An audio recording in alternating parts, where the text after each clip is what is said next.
In 1945, I considered myself a very lucky man because I was the announcer on the New Adventures of Sherlock Holmes. My name is Harry Bartell. Won't you join me now as I reminisce about those wonderful days of dramatic radio?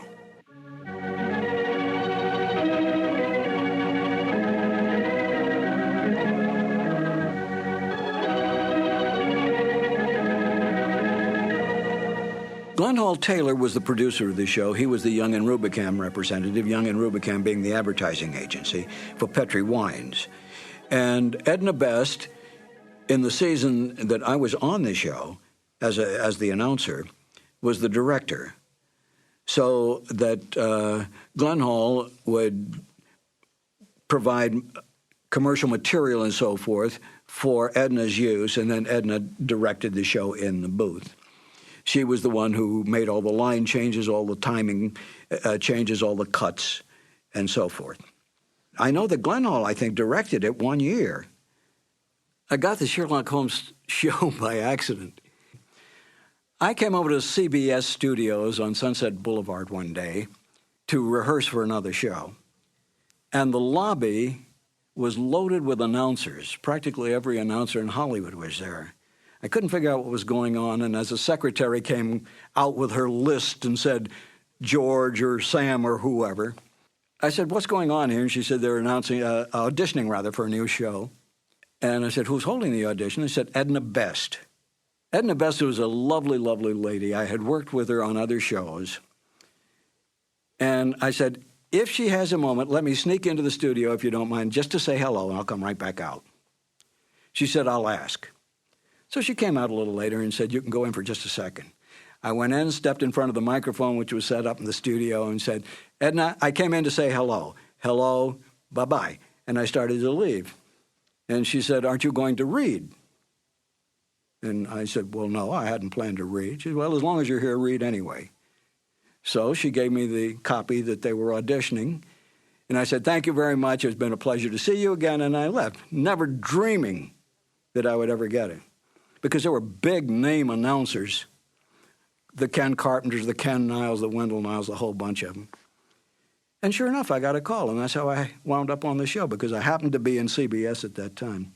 Petri Wine brings you Basil Rathbone and Nigel Bruce in the New Adventures of Sherlock Holmes.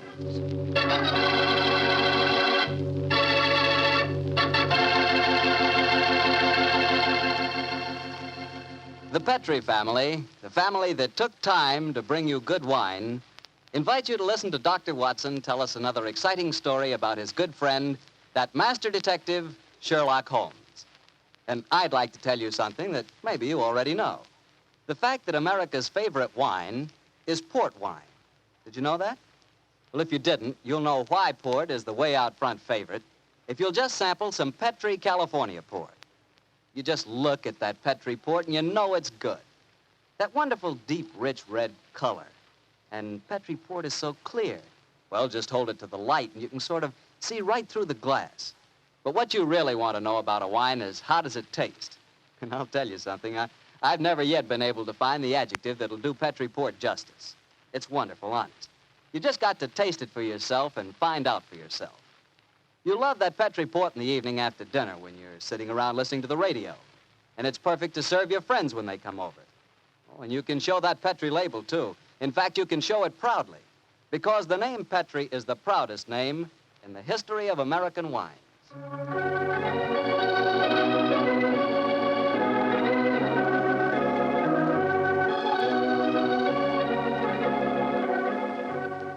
And now I'm sure our old friend Dr. Watson's ready for us, so let's go in and join him. Come in. Good evening, Mr. Bartell. Good evening, Doctor. Well, the puppies seem very happy tonight. Yeah, tonight, yes, but you should have seen them this afternoon. I doubt if there were two more frightened little dogs in the whole of California. Well, Winnie, now you control yourself. What happened, Doctor? Well, I took them for a walk on the beach. As we were scrambling round a rocky point, a seal popped his head up in the water quite close to us. What'd the puppies do? Oh, both of them barked at it furiously. And the seal? Blew a few bubbles and then barked right back. I don't know what the world's speed record is for short-legged dogs, but I'm sure they broke it. You know, Doctor, I'll have to join you on one of those afternoon strolls of yours. You always seem to be having such exciting adventures. Oh, and talking of that, how's about tonight's new Sherlock Holmes adventure? Well, I'm all ready for you, my boy. In fact, I was looking over my notes on the case just before you arrived. This is another story in which Sherlock Holmes' elder brother, Mycroft, played an important part.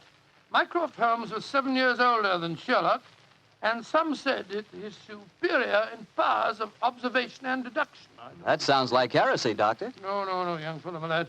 Holmes himself was the first to admit it. In fact, if it hadn't been for his incurable laziness, Mycroft could have been a formidable rival to his younger brother.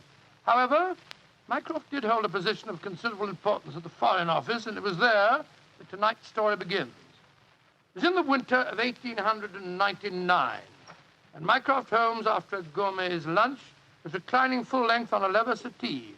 His eyes were closed, his hands were folded across his stomach, and his breath came rhythmically. A cynic would have declared that Mycroft Holmes was taking an after-luncheon snooze. But Mr. Holmes' secretary, a gentleman by the name of Gardner, was a realist. He tapped on the door discreetly. Then he rapped on it. And still there was no response, so he opened the door and entered. After a moment, he gave what he thought was a discreet cough. Mycroft Holmes opened his eyes and folded his hands and said, "Found it, Gardner. Must you come in here and bark at me so soon after lunch?" I'm sorry, Mr. Holmes, but I thought that... You thought that as I was lying down with my eyes closed that I must be bored, and so you came galloping in. Oh. Well, what do you want? There's an old lady outside, sir. She insists on seeing you personally. I've tried to get rid of her, but... What's her name? Mrs. Hudson, sir. Mrs. Hudson? Huh. Show her in, Gardner. Show her in. Very good, sir. Undoubtedly a message from young Sherlock. How are you, Mrs. Hudson? Oh, good day, Mr. Holmes. I'm sorry to interrupt you, but I won't take up much of your time. Sit down, won't you? Don't leave us, Gardner. I may need you in a few minutes. Very good, sir. Now, Mrs. Hudson, what's the message? Message, sir? Didn't my brother send you with some message that he was afraid to entrust to the ordinary channels? He's always so confoundedly dramatic. Oh, bless your heart. No, sir. I've come to you with a little problem of my own. I didn't like to bother Mr. Sherlock Holmes with it. He's been so busy lately, and he's looking very tired. And so you came to me. Delightful. I thought you wouldn't mind, sir. You've always been so nice and friendly to me. Pure laziness.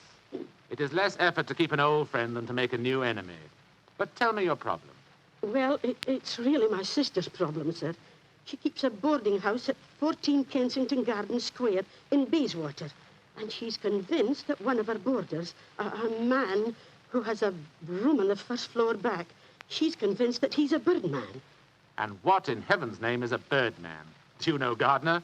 No, sir. I can't imagine. Oh, it's like a werewolf, gentlemen, except that the man turns into a bird. Oh, come now, Mrs. Hudson. Oh, I know it sounds daft, but my sister's in a dreadful state. Of course, I've been with your brother long enough, sir, to know that such things are nonsense. But how can I prove it to her? What reason does your sister give for holding a strange belief? She keeps finding pigeon feathers in the room. Now, the man doesn't keep pigeons, sir.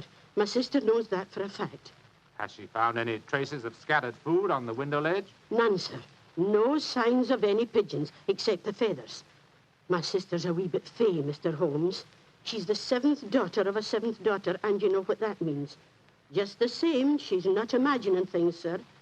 She's shown me the feathers herself. Where were they, Mrs. Hudson? Somewhere on the floor by the end of the bedstead, sir. I brought some along with me. Here, sir. And we found some more in the gentleman's cupboard where he keeps his clothes.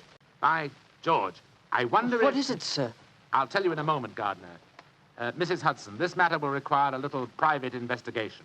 You may return to your sister and tell her not to worry. I shall get in touch with you as soon as my inquiries are completed. Good day to you. Good day, sir, and I'm very much obliged to you. Well, Gardner, what do you make of it? An old wives' tale, sir. You're not treating it seriously, are you? Yes, I am. One of these feathers shows evidence of having had string tightened round it. That suggests a captive bird. Now, a captive bird smuggled into an obscure boarding house would point to something of the greatest importance to us, Gardner. By George, sir. You mean carrier pigeons? Exactly. And remember that we're at war, and that the Boers have obtained several important and highly confidential secrets of ours lately. We know there's a leak somewhere. This requires an active investigator who can work with discretion. Now, I could work with discretion, but I don't feel too active at the moment. Ah, I have it. I want you to write this letter to my brother. Disguise your hand, use plain, cheap notepaper, and don't sign the letter. He won't be able to resist that combination. Are you ready, Gardner? Yes, sir. Very well, then. My dear Mr. Sherlock Holmes, we know of your proposed investigation of the tenant in the first floor back at 14 Kensington Gardens Square. We warn you, as you value your life, keep away from the...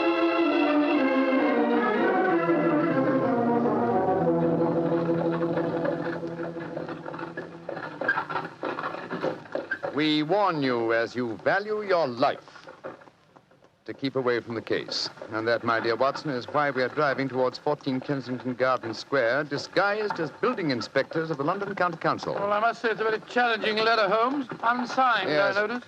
Written on cheap notepaper and in a disguised hand. No clue there, I'm afraid. Well, we're entering the square, Holmes. Let's stop the cab here. You can drop us here, cabby. Right you are, Governor. It would seem a little incongruous in these costumes for us to arrive in a cab. Yes, I suppose so. Here you are, cabby.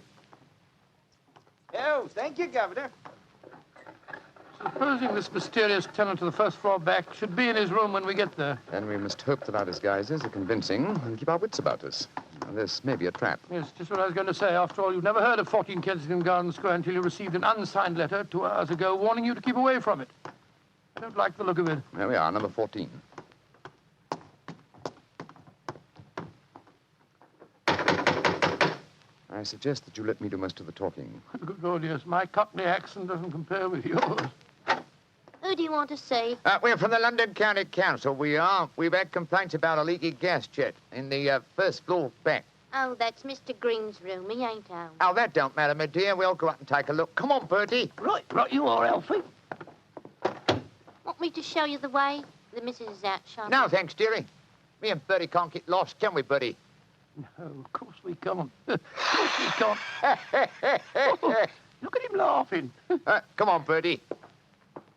Oh, I do like to be beside the seaside. Oh, I do like to be beside the sea. Tiddly-um-pa-pum-pa-pum, tiddly-um-pa-pum-pa-pum. Nice house, Bertie, ain't it? Yes, Alf. Nice as can be, this house. Oh, I do like to be beside the seaside. I do like to be beside us. There we are. First floor back. Better make sure the bloke ain't home. Oh, I do like to be beside us. He ain't home, Alfie. Huh? No, well, all right, let's go in.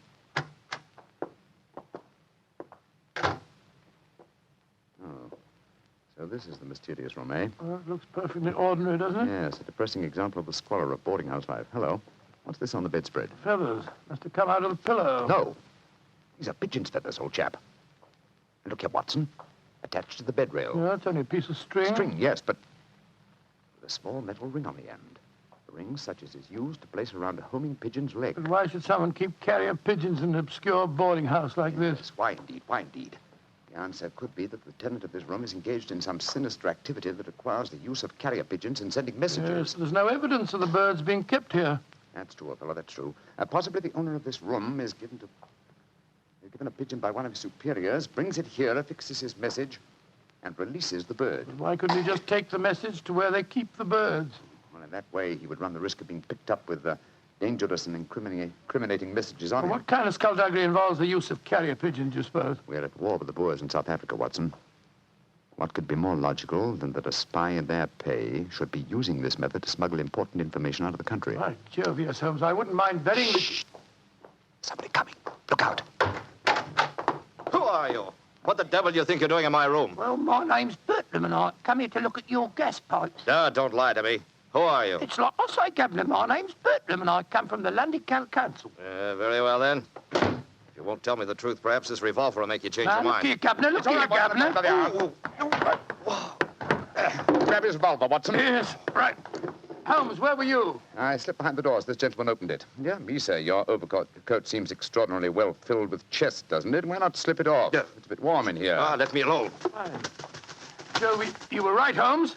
He had a pigeon under his coat. Yes, see if you can catch the bird, will you, old chap? All right, here. Come on, Pigeon. Pigeon, come on, little fella.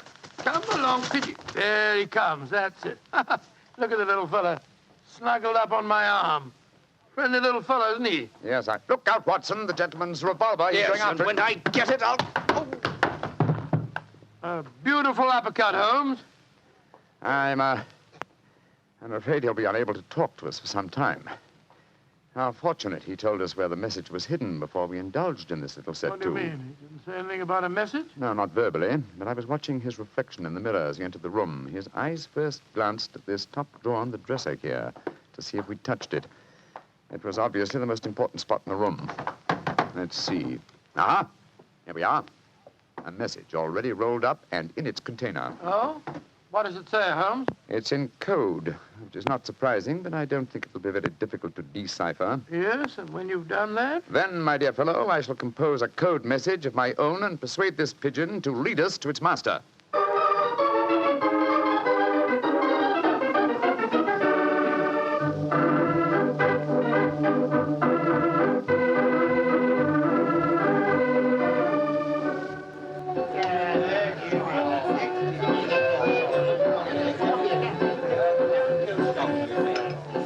I can see from your puzzled expression, Watson, that you're wondering why I brought you to Dexter's Music Hall in the Edgware Road. Well, I must confess I'm a little confused, Holmes. First of all, we go to Baker Street and you spend hours poring over some obscure book.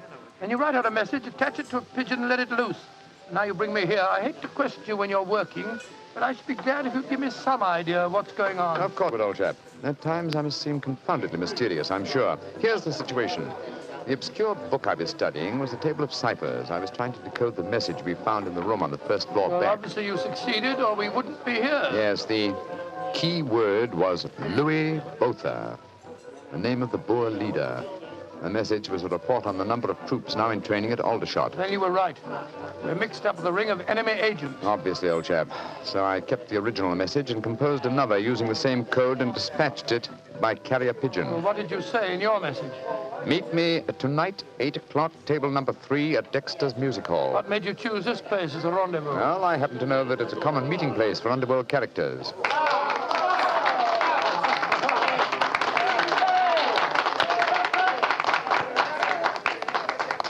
And which is table number 3? The one over there in the corner. I reserved it. Then why don't we go and sit down there instead of standing it here at the back of it? I thought we'd give our visitor the opportunity of showing his hand first. He won't be expecting Sherlock Holmes and Dr. Watson, I fancy.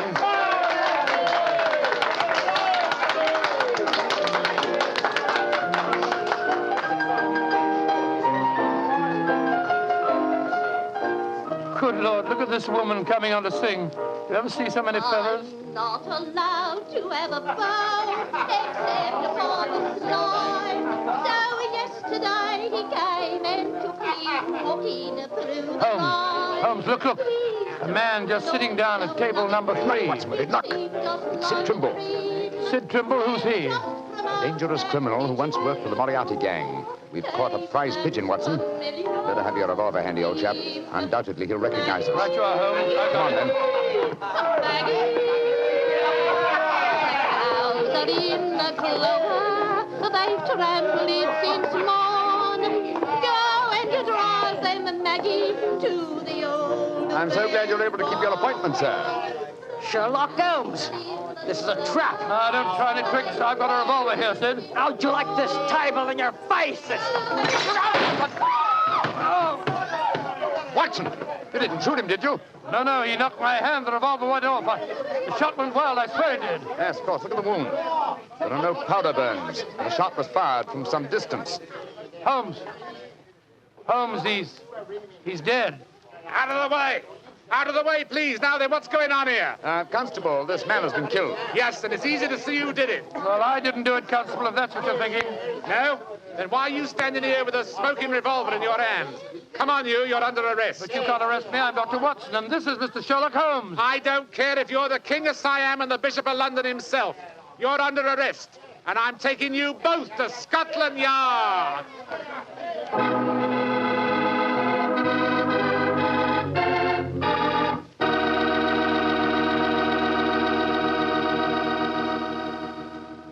You'll hear the rest of Dr. Watson's story in just a second.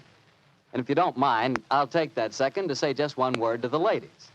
And that word is muscatel. Petri California Muscatel. I want you women to know about it because Petri Muscatel is one wine that practically every woman likes. Maybe because it's such a beautiful color, like pale gold. But I guess really because Petri Muscatel brings you the wonderful flavor of luscious, sun-ripened Muscat grapes. And that's a flavor. Try Petri Muscatel after dinner or any time as a change from Petri port. Have a bottle of each on hand. When you buy Petri wine, don't buy one, buy two. Remember, if it's a Petri wine, you know it's a good wine. Dr. Watson, that was really one for the books.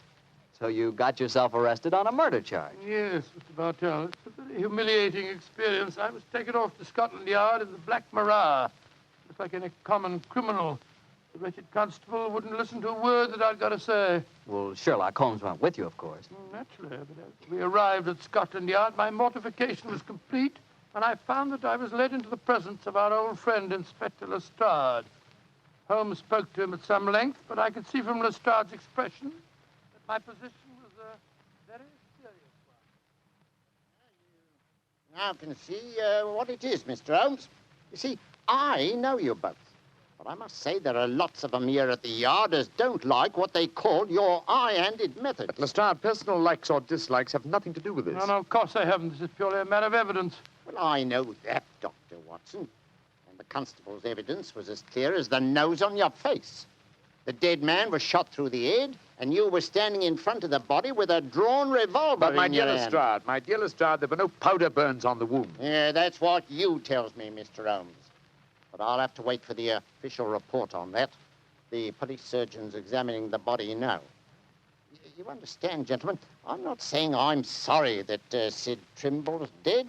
He's been a thorn in our side for a good many years. In fact, here's the police surgeon now. Dr. Hendricks, this is Mr. Sherlock Holmes and Dr. Watson. How do you do? How do you do, gentlemen? I'm a great admirer of you both, and I'm sorry to see you in such a very unfortunate plight. Thank you, Doctor. Thank you. What were your findings, Dr. Hendricks? Well, I just extracted the bullet, Lestrade, and I'm very much afraid it's the same make and caliber as the one missing from Dr. Watson's revolver. Yes, but that doesn't prove that I fired the fatal shot. A .45 Colt's a very common weapon, Doctor. It proves nothing. Dr. Hendricks, as I was just saying to Inspector Lestrade before you came in, the only fact that would show my friend guilty would be powder burns on the wound, thereby proving that the bullet had been fired from close range. I entirely agree with you, Mr. Holmes. Then, as there were no powder burns on the... but there are powder burns, Mr. Holmes. What? Very distinct ones, too. Lord, I don't understand. I'm sorry, gentlemen, to be the bearer of bad tidings, but I have my duties to perform. Yes, and I'm sorry, too, Dr. Watson. Huh? I'm afraid I'm not going to be able to let you leave here. You must consider yourself under arrest.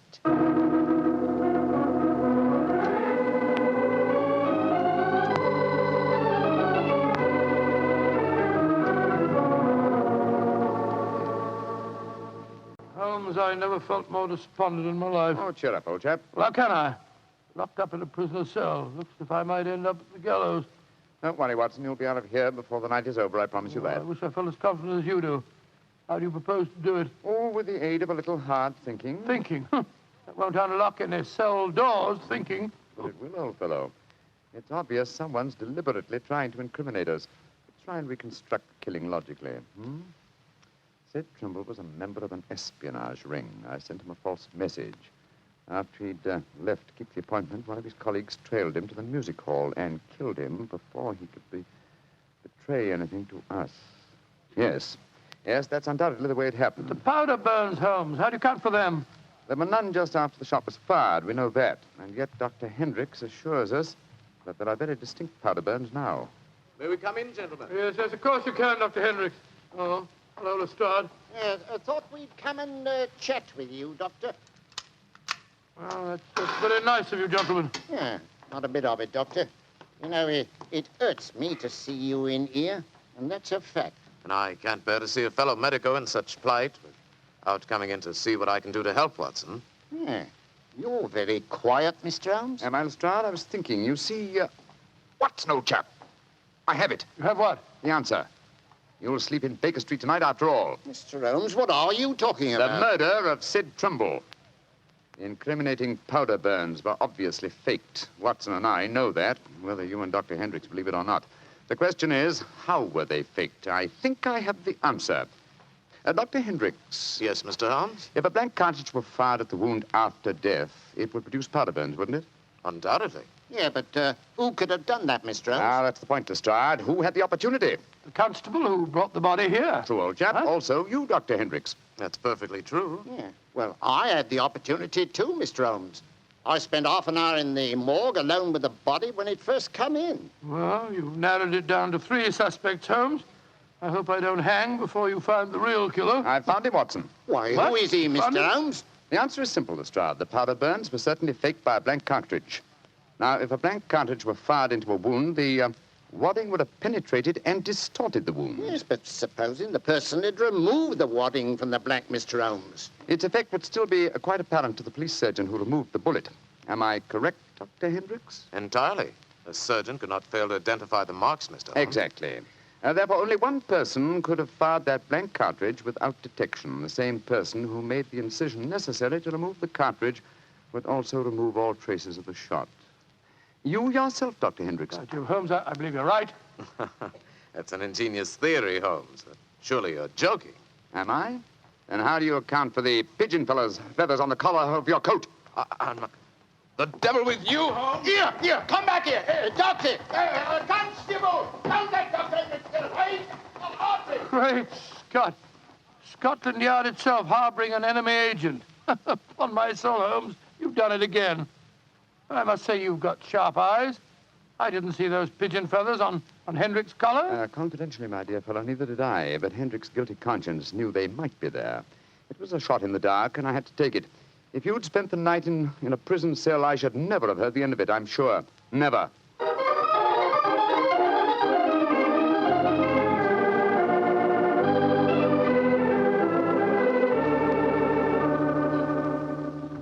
I want to see Mr. Mycroft Holmes, please. Follow me, Mrs. Hudson. He's expecting you. Aye, sir. Ah, there you are, Mrs. Hudson. Come and sit down. Oh, thank you, sir. I got your message and came over right away. In the first place, Mrs. Hudson, you may tell your sister that she needn't worry any more. I'm sure she'll find no more pigeon feathers in her room on the first floor back. No, sir, thank you. But she knows the fact, because the birdman left her yesterday for good. Some strange men came and took him away, and today she's let the room to a nice young commercial traveller. I'm really sorry to have bothered you with her troubles, sir. I'm very glad you did, Mrs. Hudson. Thanks to your information, an enemy espionage ring has been broken, and the British government is deeply grateful to you. You're always one for a joke, aren't you, Mr. Holmes? Well, I'm glad you're not angry with me. I'll be going now, sir. Just one more favor I'll ask before I go, though. Anything, Mrs. Hudson. What is it? Please don't tell your brother about this, sir. He'd be so angry with me for wasting your time.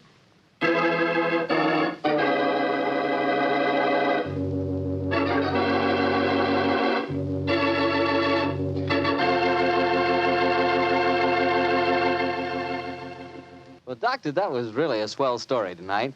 Although it was a bit unexpected for you to have been arrested. Yes, indeed. Mr. Bartell, when you're a detective like Holmes or a doctor like myself, well, you've got to be prepared to meet the unexpected every once in a while.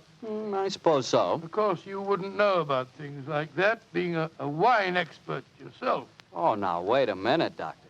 From the way you talk, you'd think I spent every waking moment in a nice, cool wine cellar, tasting wine from morning till night. Well, don't you? Oh, now, Doctor, I'm no more a wine expert than you are. All I know about wine is that it either tastes good or it doesn't. And I know that Petri wine does taste good. And that's because the Petri family took time to make good wine. Generations of time. Why, the Petri family's been making wine ever since they started the Petri business way back in the 1800s. And since the business has always been family-owned and operated, they've been able to hand on down from father to son, all they've ever learned about the fine art of turning luscious, sun-ripened grapes into fragrant, delicious wine. And they've learned plenty. So no matter what type wine you want, for any occasion, you can't go wrong with a Petri wine because Petri took time to bring you good wine. Well, Dr. Watson, what story do you have lined up for us next week? Well, now, next week, Mr. Bartell, I'm going to tell you a weird adventure that Sherlock Holmes and I had in the East End of London. It concerns a most unusual stage play, a badly frightened actor, and a blood-stained razor. I call it The Strange Case of the Demon Barber.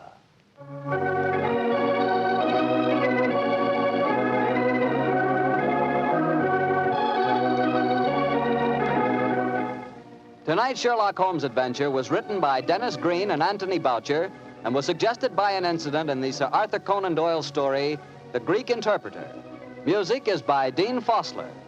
Mr. Rathbone appears through the courtesy of Metro-Goldwyn-Mayer and Mr. Bruce through the courtesy of Universal Pictures, where they are now starring in the Sherlock Holmes series.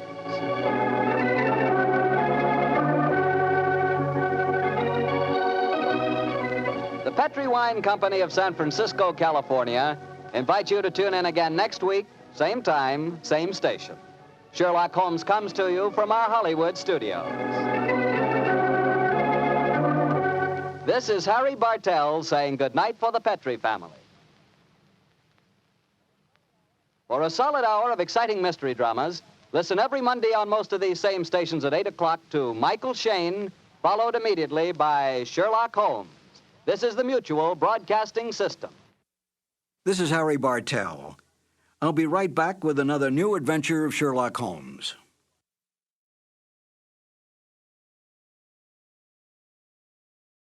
As evening approaches, a thick London fog moves quietly across the still waters of the Thames River, spreading along the cobblestone streets, covering the familiar landscape of the city.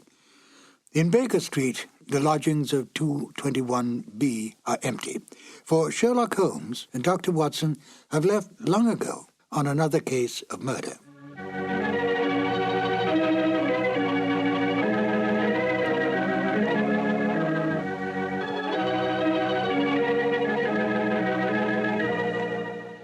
Hello, my name is Ben Wright. Welcome to the new adventures of Sherlock Holmes. The radio play you're about to hear was originally broadcast on the 7th of June, 1945. At that time, the war in Europe was almost over. We were, however, still fighting in the Pacific, and it was essential during the war years that radio do everything in its power to keep up the morale of the people, to make them conscious of the need to give, and give freely, to the war effort that all men could remain free. It was no different for the Sherlock Holmes radio series. Unlike the Sherlock Holmes movies of the time, the radio series was not set during the war, but retained its original time frame of Victorian England. How then to enlist this popular series to bring across a message in wartime? Although Holmes and Watson had long retired, it was possible to involve them in, if not the Second World War, at least the First World War, for they would have been very much alive then. The Victorian era was just about gone when the First Great War broke out. In fact, the war effectively killed it. But thanks to the cleverness of Dennis Green and Anthony Boucher, Sherlock Holmes and Dr. Watson could once again come to the aid of their country. The broadcast of In Flanders Fields was made part of a war bond rally in order to raise money to continue the fight against the enemy in the Pacific.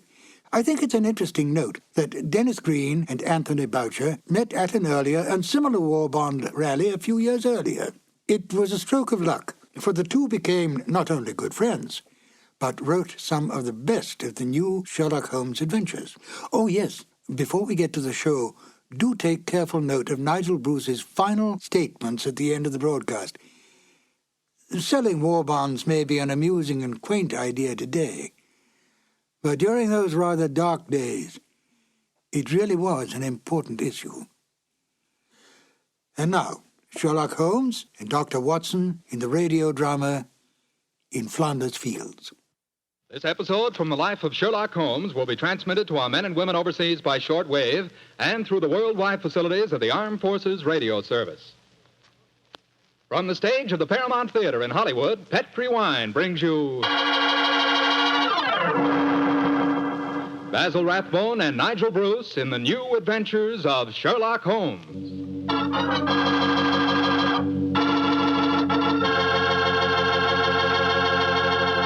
The Petri family, the family that took time to bring you good wine, invite you to listen to Dr. Watson tell us about another exciting adventure he shared with his old friend, that master detective, Sherlock Holmes.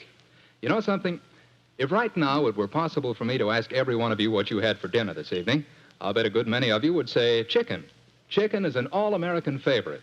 But boy, you just haven't tasted chicken till you've tried it together with a glass of well-chilled Petri California Sauterne. Petri Sauterne is a perfect mealtime wine, just made to go with chicken. That Petri Sauterne is a white wine, delicate in color, and what a flavor. A flavor that comes right from the heart of luscious, sun-ripened grapes. You can just taste those wonderful grapes. And I'll tell you something, that Petri Sauterne is pretty much on the terrific side when served with fish or any kind of seafood, too, and that's a fact. But say, whenever you serve that Petri Sauterne, remember you can serve it proudly, because the name Petri is the proudest name in the history of American wines.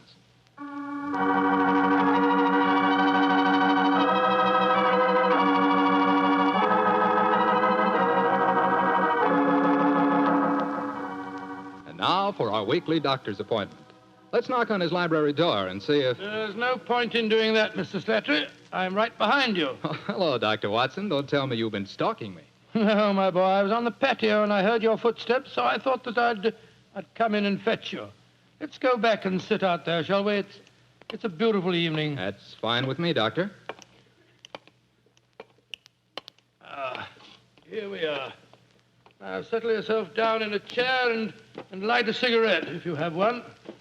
And I'll get on with my story. Well, last week you told us it concerned an adventure that you and Sherlock Holmes had in Flanders during the First World War. That's right, Mr. Slattery, it did. I thought that you and the great man had retired at that period. We had, my boy, but it was only natural that as soon as the war broke out, we both offered our services in any capacity that might help our country. Of course. And how did tonight's story begin, Doctor? It was in the winter of that first year. Things weren't going very well for the Allies. The Germans were advancing on Paris, and the picture was looking very black. It was just 24 hours before the famous Battle of the Marne began, the battle that changed the early course of the war, when Holmes told me that we had to go up to the front lines on a secret mission. We'd been in Paris for several weeks, where Holmes had just solved the case of the missing aide-de-camp. I was anxious to get back to England and my work in the war hospitals, but of course this new summons was in the nature of a command. And so, late on a rainy September afternoon, Holmes and I, with the boom of gunfire in our ears, found ourselves in the front seat of a staff car, sloshing and jolting its way towards the battlefield. Am I driving too fast for you, gentlemen? No, Sergeant, not at all. No, you're doing a splendid job. Oh, my man, look out, considering the state of the road. Thank you, sir. Hello? The gunfire's getting nearer, Holmes. Yes, old fellow. I imagine we haven't much further to go, have we, Sergeant? No, sir, we're nearly there. Did you notice the two civilians in the back seat, Holmes? Yes. Handsome woman and a distinguished-looking man several years her senior. I wonder who they are. I'll tell you. He's a Shakespearean actor of some note, though he never achieved the fame to which he thinks he's entitled. I shouldn't be at all surprised if he feels that he's been slighted in not receiving a knighthood. But, Holmes, that's amazing. How can you possibly deduce all that from just looking at the man as we got into the car? Elementary, my dear fellow, I didn't deduce it. We saw him twice last year in the London Theatre, if you remember. What? His name is Maitland Morris. As for his biography, he's a friend of my brother, Mycroft's. He told me about him. Well, what do you suppose he's doing up here near the front line? His brother is General Sir Stanley Morris, who's in command of this particular front, and it would seem reasonable to presume that his brother has come up here to give a performance for the front-line troops. I suppose this hut is as far as we can drive, Sergeant. I'm afraid so, sir. We're 4 miles from the front line now. You'll have to clear your papers here. See that ruined farmhouse there, sir? Yes, Sergeant. Is that the General's headquarters? Yes, sir. Come on, Watson. Good Lord, it's pelting with rain. Yeah, let's make a dash for it.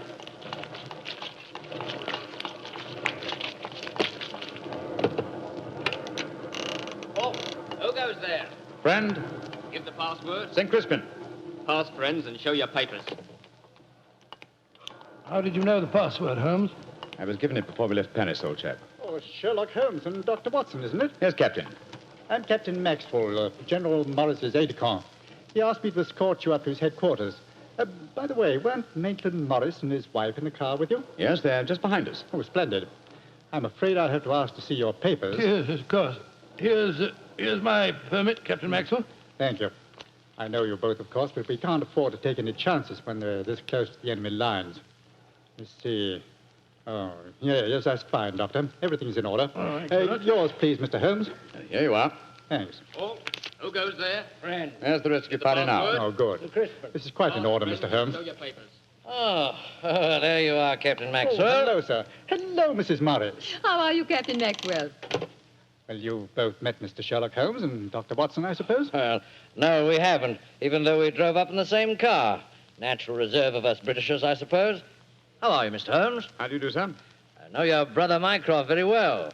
How are you, Doctor? I'm glad to meet you, Mr. Morris. I saw you a couple of times in the theatre last year and enjoyed your performances very much. Well, thank you, sir. Well, then you must know my wife, my leading lady. How do you do, gentlemen? How do you do, Mr. Morris? Can I see your papers, Mr. Morris? Just a matter of form. You understand. Yes, of course. Mrs. Morris, I presume you and your husband are going to give a performance tonight for the men going up the front line. Yes, Doctor. We're very flattered. They've asked us to do some Shakespearean scenes. Oh, yes. Although I should have thought something a little lighter would have been more appropriate. The General, he's Maitland's brother, you know, seemed to think differently. Well, my dear, show Captain Maxwell your papers. Then we can all go along and see my brother Stanley. Very well, Maitland. Mr. Morris, I shall look forward to hearing your reading of Shakespeare's St. Crispin's speech from Henry V tonight. Well, bless my soul, Holmes. How did you know I was planning to do it? Well, the setting is so perfect and the time so appropriate, I can't conceive an English actor who could resist the temptation. Oh, right. I noticed that your brother appreciated the fact in naming today's password. Yes, it's amazingly appropriate. You know, it's almost 500 years ago to the day that the Battle of Agincourt took place. Well, let's hope that the results of the forthcoming battle will be equally successful for England. Yes, indeed.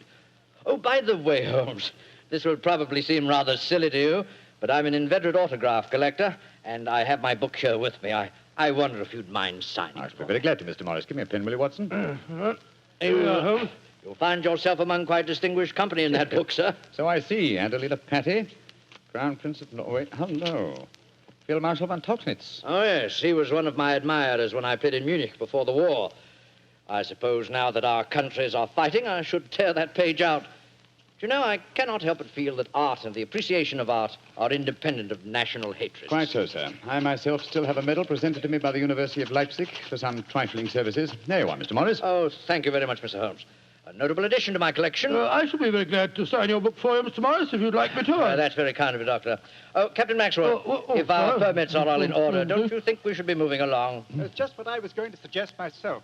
I'll take you all straight to General Morris's headquarters.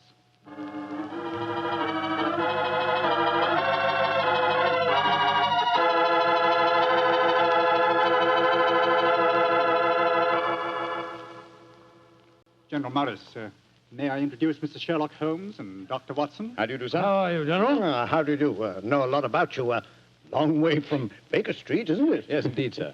Where's that brother of mine? Ah, there you are, Maitland. Cynthia, how nice to see you both. Oh, it's good to see you again, Stanley. Hello there, Stanley. The men will be glad you arrived. They're looking forward to your show tonight.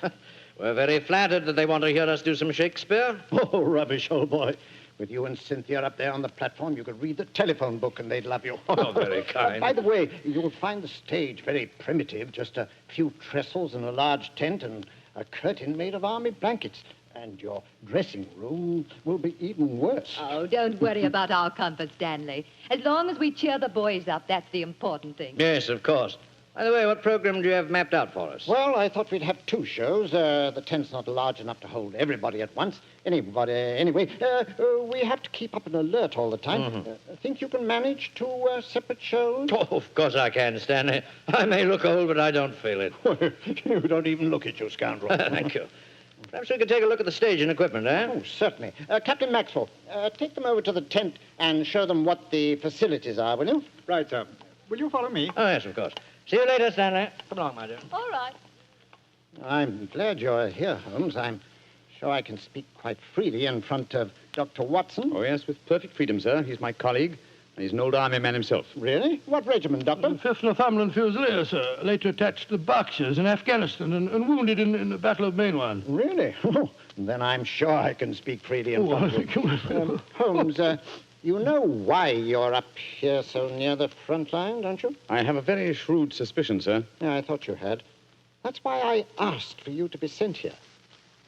You asked for me to be sent here, General.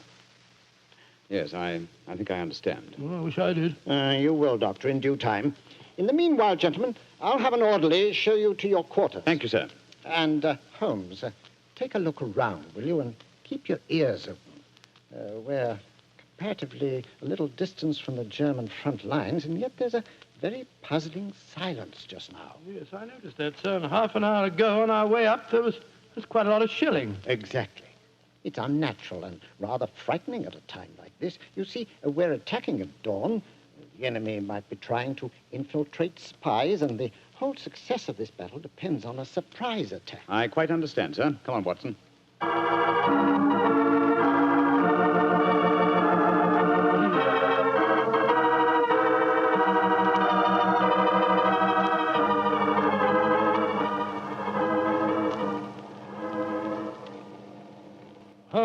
Holmes, the first performance starts in a few minutes, you know. They're all there waiting. Why are we tramping about out here in the mud and the rain? I thought a pipe or two in the open air would clear our brains. Yes, a pipe in the open air is one thing, but a pipe in a downpour of rain's another. Was it raining? Oh, didn't even notice it. I was listening to the silence. What do you mean? Thousands upon thousands of Germans. Armed Germans.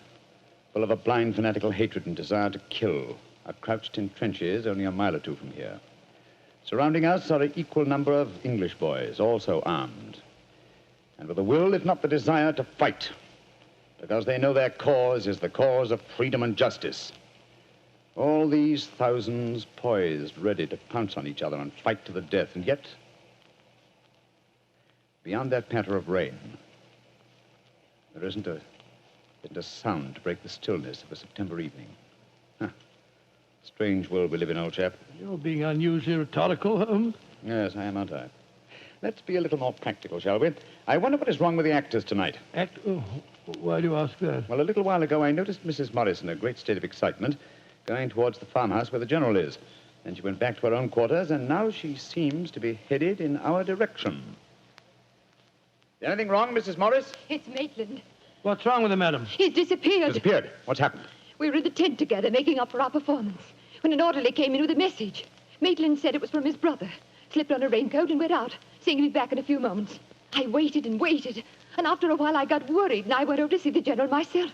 He said that he'd sent no message, and that he hadn't seen any sign of Maitland. Good Lord, what could have happened to him? I don't know, Doctor, but I'm frightened. What shall I do, Mr. Holmes? You're a brave woman, Mrs. Morris. Brave? I don't know, Mr. Holmes. Why? Because the show must go on.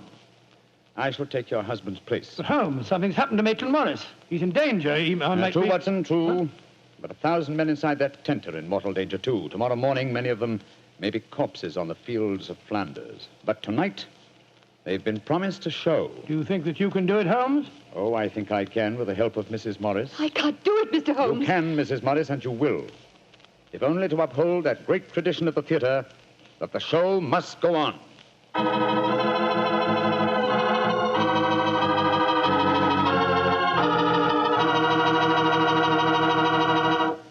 We'll hear the rest of Dr. Watson's story in just a few seconds. Time I'd like to take to tell you that if you've got a butcher who has meat and you've got the points to get that meat, don't forget to bring home a bottle of Petri California Burgundy. Tell you why. That Petri Burgundy is a rich red mealtime wine that's wonderful with any meat or meat dish. That's a fact. Petri Burgundy can make a banquet out of a hamburger. And boy, Petri Burgundy and old-fashioned Irish stew are bosom companions. Just get yourself some Petri Burgundy and share it with your family. Petri Burgundy is the best friend a good meal ever had.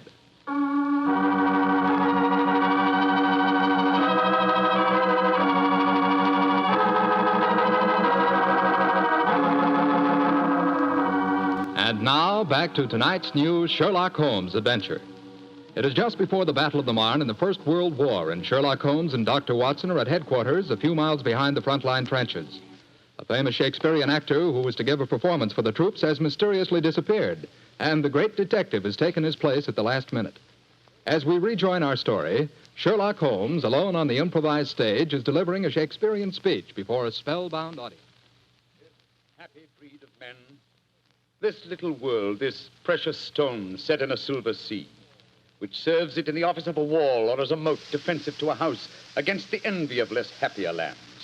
This blessed plot, this earth, this realm, this England.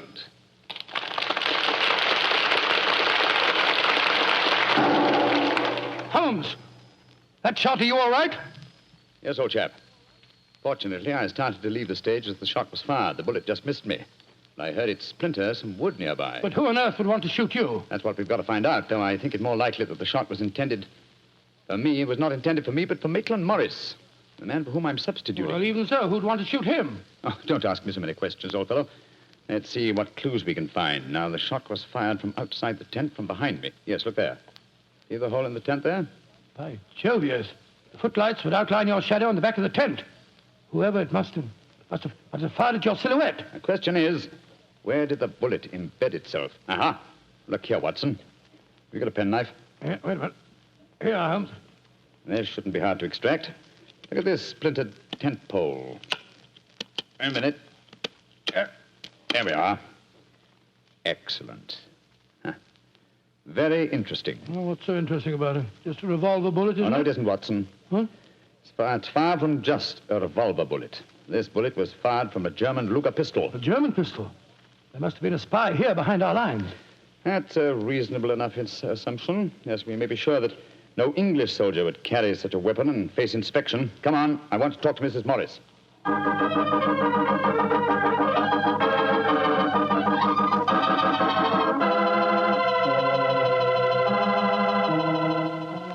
Mrs. Morris, I want you to be very frank with me. But of course, Mr. Holmes. You know why your husband's missing, don't you? No, I don't.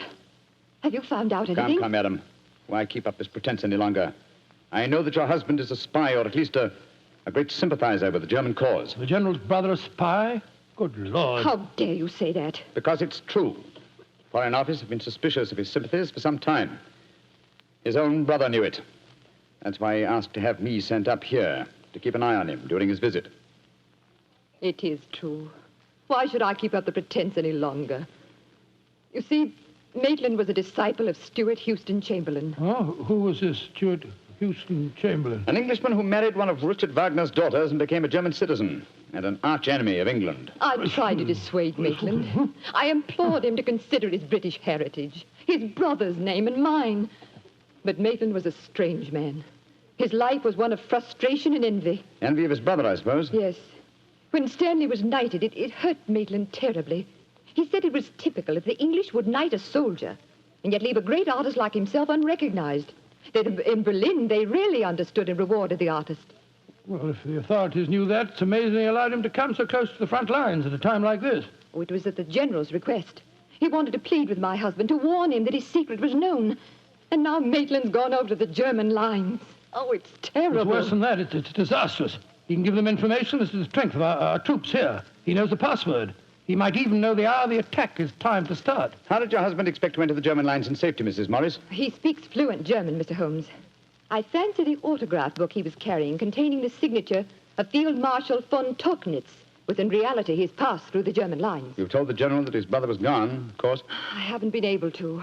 He moved up to the front line position immediately after the first performance, though I had warned him what I thought Maitland was planning to do. I think he intended to give his performance first, then cross the lines immediately afterwards. But something must have made him change his mind. Perhaps he suspected I'd warned the General. Anyhow, as you know, when I got back to our quarters, he'd gone. Did he leave any note, madam? Yes, he did. Here it is. Thank you. I have gone, my dear. Try and understand and forgive if you can. You wouldn't come with me, and so I'm taking what is left of my heart and my hopes where they belong, among the friends that understand and appreciate me. It is something stronger than love and blood and country that makes me do this. It is something dearer to me than life itself.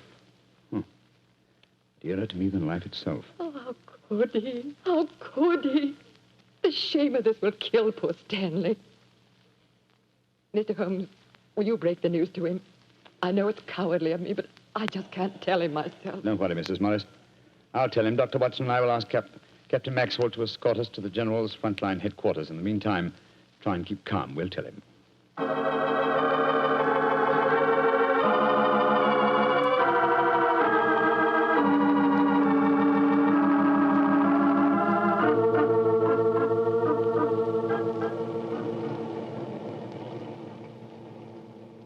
If you will wait in the dugout, Mr. Holmes, I'll tell the General that you're here. Thank you, and be sure to let him know the urgency of the matter. Yes, sir. Holmes, this is a dreadful business. Yes, it is, Watson. Though if my plans work out correctly, I think the success of tomorrow's battle may not be imperiled. What plan? Listen. You know, Holmes, a strange silence from the German lines since we came here might be accounted for by the fact that they knew Maitland was making his getaway. They wouldn't want to risk wounding such a valuable spy. Quite possibly. What I still don't understand is who shot at you with a German pistol and why. You're being very dense, old fellow. Surely it's obvious that... Here comes General Morris now. Poor devil. This is going to be a dreadful shock to him. Hello, Holmes. Dr. Watson? General Morris, I'm afraid that I've bad news for you. Your brother has gone over to the German lines. Maitland did go there. I should have put him under an armed guard as soon as he came here, but I thought I could reason with him, appeal to his sense of honor. Instead of which you tried to shoot him, sir, but fortunately for me, you missed. You see, I took his place at the first performance. But that shot was fired from a German pistol. True. That was when I first knew the General had fired the shot. But I still don't see how you could now. Only a high-ranking officer, not subject to inspection, could carry a non-regulation firearm. You're an old army man, you should know that. In any case, you'll observe that the General carries a Luger at his waist. Great heavens, Holmes. I thought I was firing at Maitland. I had no idea that it was you. You intended to kill your own brother, sir? Yes, and I'm sorry I failed. I'd rather see my brother dead than alive and a traitor to his country. But now he's safely in the German lines. Heaven knows what secrets he may be imparting. One thing we can be certain. Our chance of a surprise attack in the morning is gone. Possibly not, sir. Oh, what do you mean, Holmes? You see, I took the liberty of altering your brother's credentials quite extensively. How, Holmes?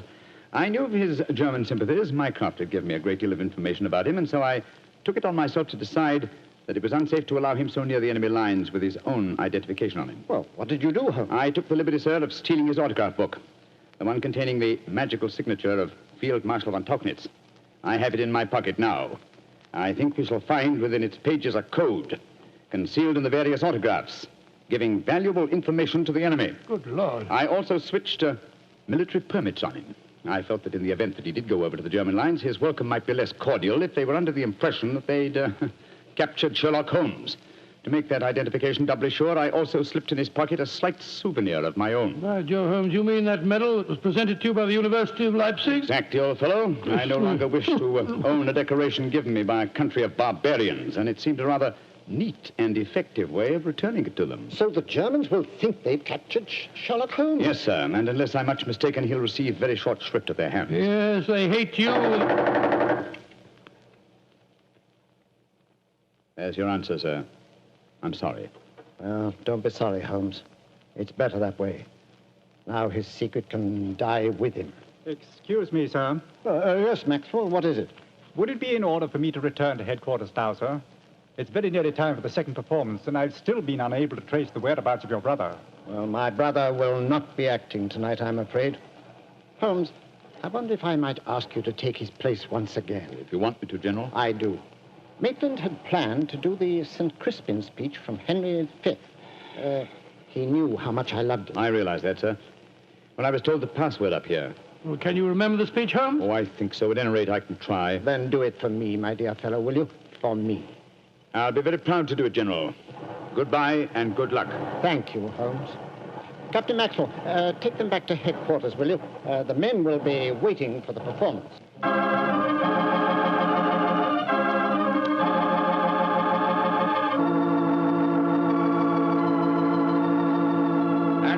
Crispian shall ne'er go by from this day to the ending of the world, but we in it shall be remembered. We few, we happy few, we band of brothers. For he today that sheds his blood with me shall be my brother. Be he ne'er so vile, this day shall gentle his condition. And gentlemen in England now abed shall think themselves accursed they were not here. and hold their manhoods cheap, while any speaks that fought with us upon St. Crispian's Day.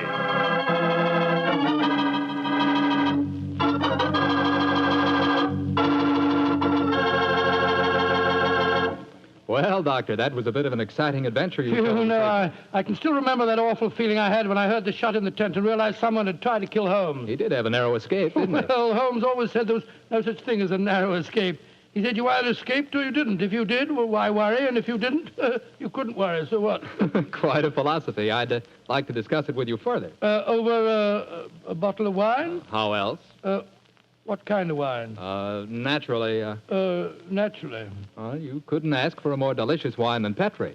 That's because the Petri family knows how to make good wine. They ought to. They've been making fine wine ever since they started the Petri business way back in the 1800s. And because the business has always been family-owned and operated, well, they've been able to hand on from father to son, all they've ever learned about the art of turning luscious grapes into fragrant, delicious wine. That's why no matter what type Petri wine you buy for any occasion, you can be sure it's good wine because Petri took time to bring you good wine. And now, Dr. Watson, how's about giving us a clue to next week's Sherlock Holmes adventure? Next week, Mr. Platter, I'm going to tell you a most unusual adventure in which Holmes and I are trapped in an airtight metal chamber, our only companion being a murdered scientist. Well, sounds like a story we don't want to miss, Doctor. See you next week. Yes. Oh, just a second, Mr. Lettery. Before we go, I just want to tell our listeners that tonight we're broadcasting from the stage of the Paramount Theater here in Hollywood on behalf of the 7th War Loan Drive. The ticket of admission to the theater was a war bond. I'm mentioning this to remind you, our friends, that you have an important part to play in making the 7th War Loan a success. Buy more and buy bigger bonds than ever before. They're needed to pay for new super forts, new jet-propelled fighters, newer and bigger weapons to lick Japan. Remember, in spite of the magnificent achievements of our forces in the Pacific, the Japanese war has just begun. So let's go all out for the mighty 7th War Loan.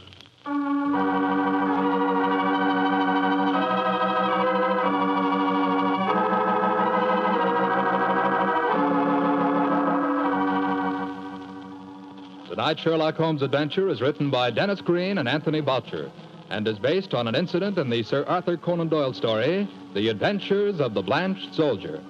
Mr. Rathbone appears through the courtesy of Metro-Goldwyn-Mayer and Mr. Bruce through the courtesy of Universal Pictures, where they are now starring in the Sherlock Holmes series.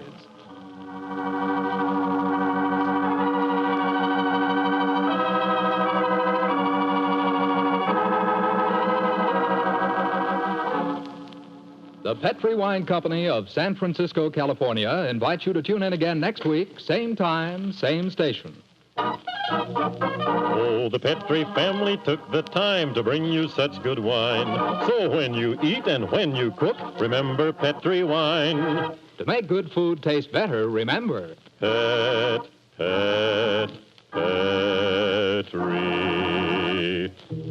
wine.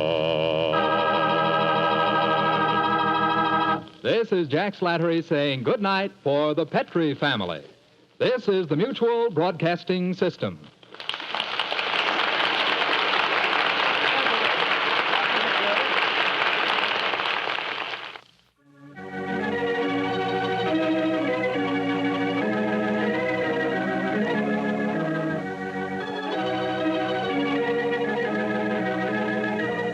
It was only a short time later that calls for the sale of war bonds would come to a complete halt. The reason? The dropping of the A-bomb on Japan. Not only did this bring the Second World War to an abrupt end, but it changed the entire life and rhythm of the world.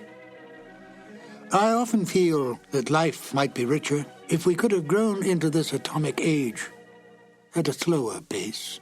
Still, we can go back in our imagination to an easier, slower time, a less violent time, a time of Sherlock Holmes and the good doctor. This is Ben Wright, and I'll join you again shortly with another new adventure of Sherlock Holmes.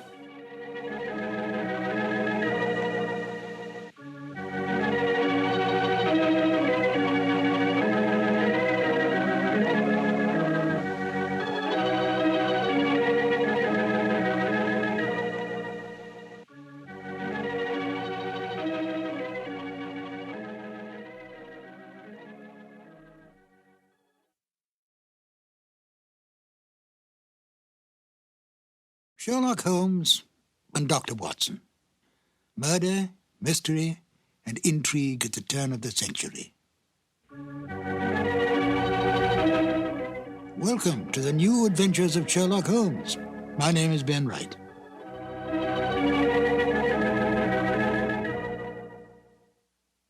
Sherlock Holmes, the most brilliant mind in crime detection, is without peer. He has more than stood the test of time. He has become an institution, a myth, the best of the best. But he was deeply human. He seemed a man possessed, focusing all his energies on crime detection. Yet he could be humbled by his own mistakes and was deeply attached to his friendship with Dr. Watson. He distrusted women, and yet spoke glowingly of Maud Bellamy as a most remarkable woman. And of Irene Adler, she was to him the woman. A man of almost manic depressive nature, he could be brilliant beyond belief, and yet turn quickly to cocaine when his depression reached deeply into his inner being. With an almost photographic memory, he could recall some small detail in a long-forgotten unsolved case, and then use it to solve one on which he was presently working. Although he lived and worked in the bustling city of London, Holmes loved nature. Witness a remark he made in the story The Naval Treaty. Our highest assurance of the goodness of Providence seems to me to rest in the flowers. Could this be the foreshadowing upon retiring of his desire to become a beekeeper on a small farm in the Sussex Downs? Although Holmes did not cultivate friendships, with the major exception of Watson, he did have some friends. At least Dennis Green and Anthony Boucher, the writers of The Out-of-Date Murder, would like us to think so. They enjoyed embellishing the original Holmes stories and adding information to the canon that Sir Arthur Conan Doyle never touched upon. Listen carefully to the end of this exciting adventure, where the story reveals the exact kind of payment Holmes accepts for solving this case. It's a delightful addition to the canon, totally imagined by Dennis Green and Anthony Boucher. And here they are now, Basil Rathbone as Sherlock Holmes and Nigel Bruce as Dr. Watson in The Out-of-Date Murder. This episode from the life of Sherlock Holmes will be transmitted to our men and women overseas by shortwave and through the worldwide facilities of the Armed Forces Radio Service. Petri Wine brings you Basil Rathbone and Nigel Bruce in the new adventures of Sherlock Holmes.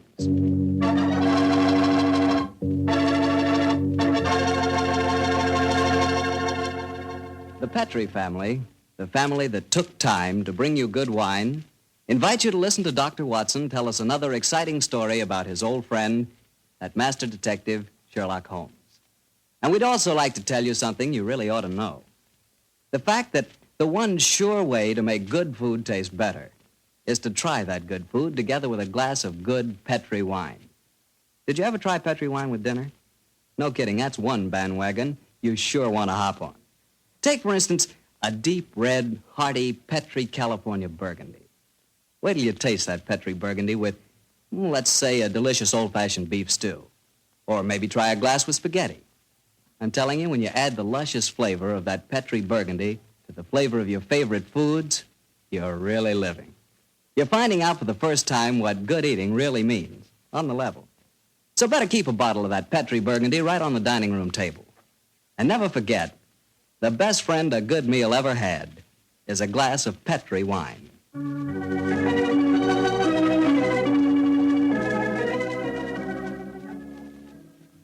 And now for our weekly visit with the good Dr. Watson. May I come in, Doctor? No, Mr. Bartell. You know me better than that. Of course you can come in. I'm expecting you. I always look forward to these Monday evenings together, you know. Me too, Doctor. In fact, I always say this is the one doctor's appointment that never scares me. Oh, that's very nice of you, my boy. Draw up your chair and make yourself comfortable. Thanks. And what prescription do you have in mind for us tonight, Doctor? Well, now, let me see. Take one measure of subterranean peril, one of aristocratic lady in distress, a sprinkling of assorted villains, a corpse or two, and a little more than a dash of Sherlock Holmes and Dr. Watson. Shake the mixture well, and you have the case of the out-of-date murder. Well, how did the adventure begin, Doctor? Exactly enough. It was in September of 1900. I remember that Holmes and I went to Eastbourne for a much-needed rest. First couple of days we spent in soothing idleness. On the morning of the third day, Holmes, a dash of colour back in his cheek and a hint of the old sparkle in his eye, suggested that we should go and call on his good friend Evan Whitnell, curator of a nearby museum.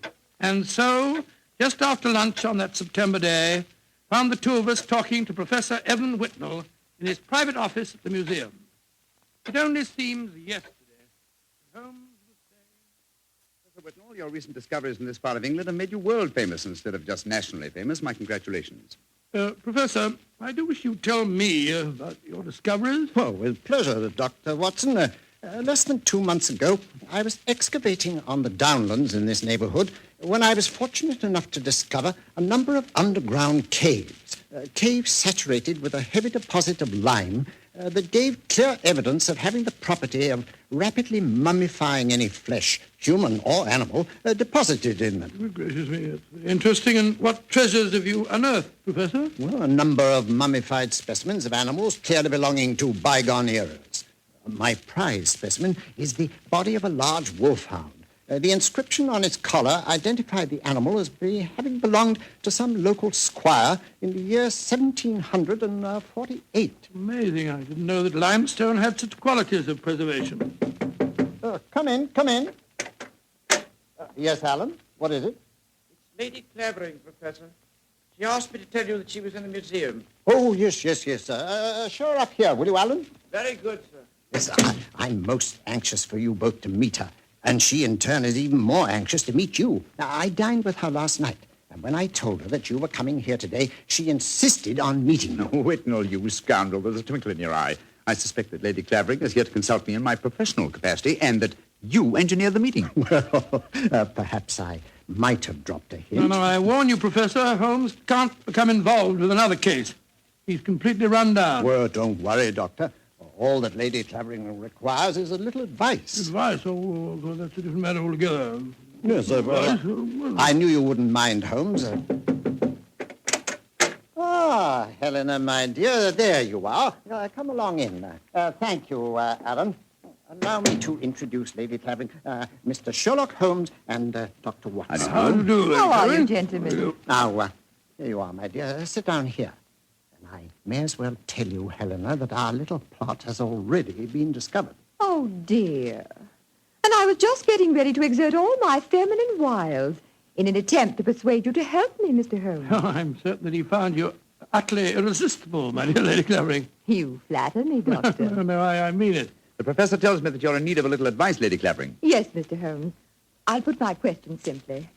5 years ago, my husband, Sir George Clavering, left me. Left you? Gracious me, how stupid of him. I haven't seen or heard tell of him since. I now wish to remarry. But of course I couldn't do that without having my husband declared legally dead. My dear Lady Clavering, I can't help feeling that a lawyer is the proper man to consult, not a detective. Perhaps you're suggesting that there was foul play in connection with your husband's disappearance. Oh, no, Dr. Watson. The Claverings are a strange family, self-willed and headstrong. George and I were not happy together. I think he disappeared deliberately. You reported his disappearance to the police, of course. Oh, yes, Mr. Holmes. But they've never been able to trace him. This kind of thing has happened in the family before, Holmes. Tell them about Sir Nigel, Helena. Well, he was one of my husband's ancestors. He walked out one day in 1777 and was never seen again. Extraordinary family, always disappearing. George knew of the legend. He often threatened to do the same thing himself. But your problem, Lady Clavering, is not that of your husband's fate, but rather of your own freedom. Yes, Mr. Holmes. Well, I'm afraid my advice can be of little consolation to you. The law has specified a number of years that must elapse before anyone disappearing can be declared legally dead. I would suggest that you possess your soul in patience until that period has elapsed. Oh, dear. And I was hoping you'd be able to think of some terribly clever way of getting round the law, Mr. Holmes. Lady Clavering, sometimes perhaps my methods may be unorthodox, but I assure you that getting around the law, as you put it, is a procedure I do not indulge in. Oh, dear me, now I've offended you, Mr. Holmes. And it's the last thing on earth I meant to do, I assure you. My friend's a little touchy about matters concerning his professional honor, you know, Lady Clavering. Oh, nonsense, my dear Watson. I'm not touchy and I'm not offended. And now, may I suggest we all examine the professor's latest treasures, and after that, perhaps he'll take us for a stroll on the downs. I'm most anxious to examine those lime pits of his.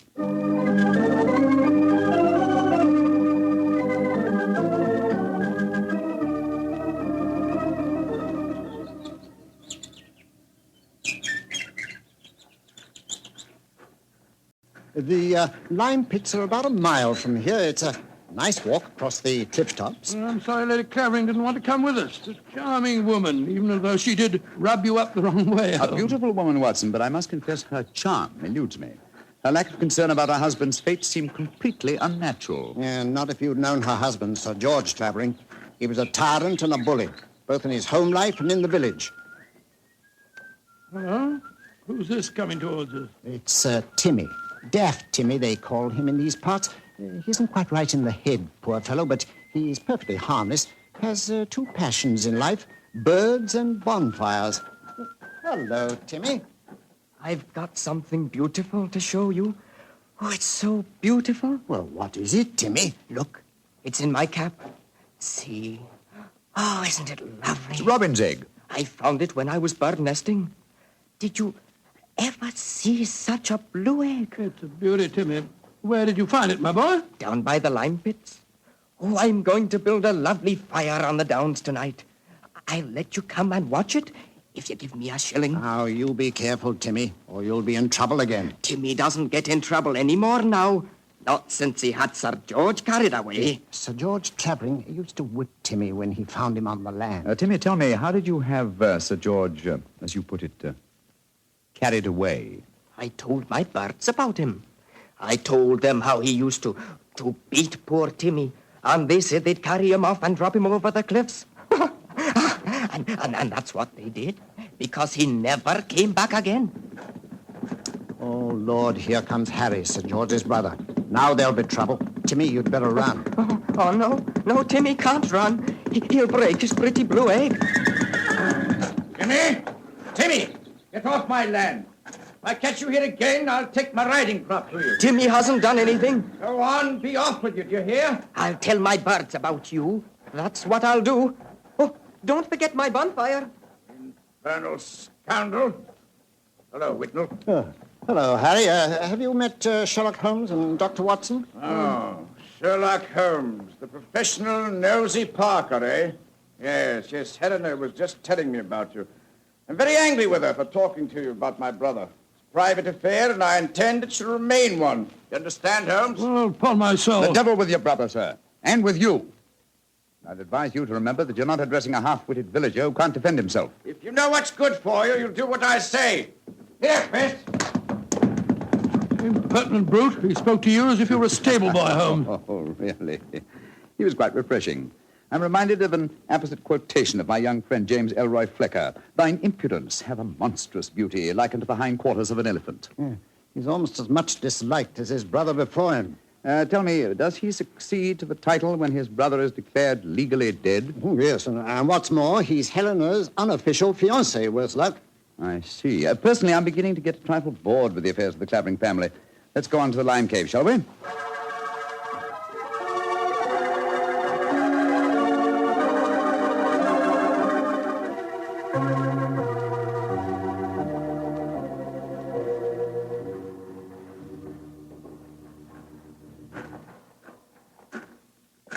These caves are amazing. We must be 50 feet below the level of the ground, aren't we, Whitnell? Well, more than that, I should say. Rock formation is most unusual, a series of caves connected by a veritable honeycomb of tunneling. Yes.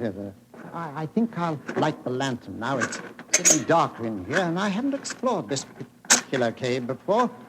Yes, I've had a wall cave in on me a couple of times, so you'd better watch where you're walking. There. Now we can see better. Let's go deeper, shall we? But do watch your step. It's eerie down here, isn't it? Hello. Oh, what's this in the crevice here? Looks like a mummified bird of some kind. It is a beautiful specimen. Judging by its markings, a black streak here and bars of white in the tail, I'd say it was a peregrine. That's exactly what it is, a falcon. Dating back a couple of 100 years, I should say. And in a perfect state of preservation. Oh, this is a treasure. Come on, let's explore deeper. be another cave over here. If you'll hold the lantern up a little, I'll... Oh, I say.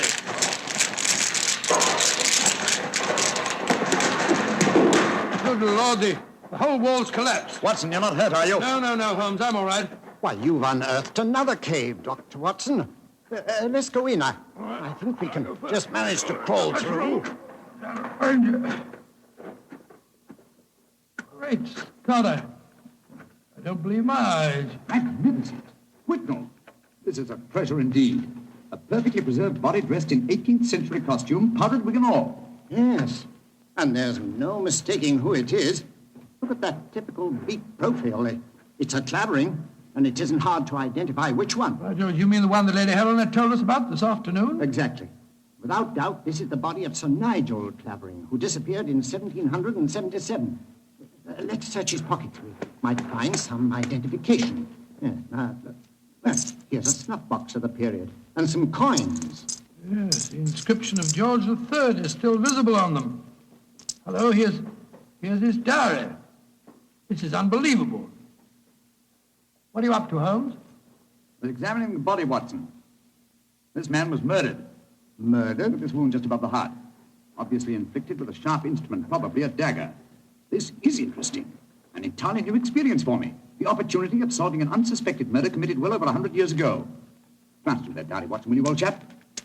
Let's see if the poor devil suspected his fate. Rather hard to read. All the S's look like F's. Peculiarity of the 18th century writing. They are saying, I suppose that means saying, they are saying in the coffee houses that my brother Harry hath been coveting my wife. But this is amazing, Holmes. See how history repeats itself. It's an exact parallel of the situation existing today. Harry is coveting his brother's wife, Helena, and Sir George has not been seen for 5 years. What an extraordinary coincidence. If it were one.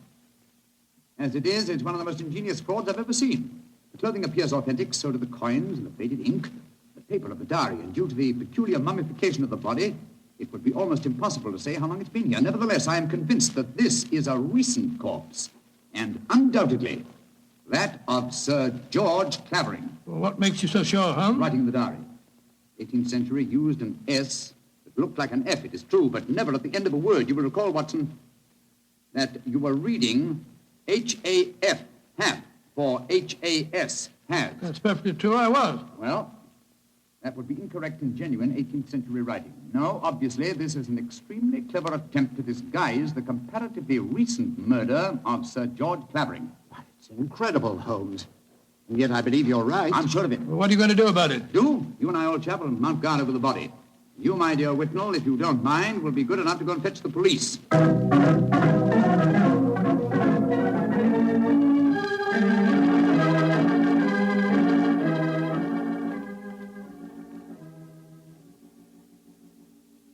Holmes. Yes, old chap? What do you suppose is keeping the police? Whitnell must have gone over an hour, and the lantern with him. Here we are, crouching in the dark in a smelly cave, 50 feet under the cliffs, with a mummified corpse. Very true, Watson, but I don't. Uh-huh. Here comes the lantern. It must be Whitnell and the police. Whitnell! That you, Whitnell?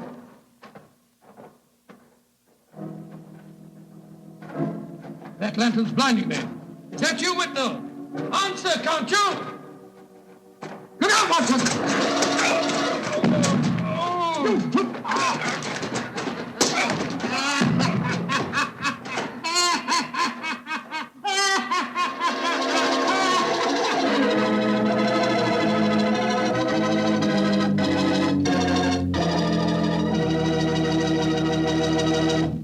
Dr. Watson's story will continue in just a second. And I'm going to take that second to ask you what you think of when I say good food.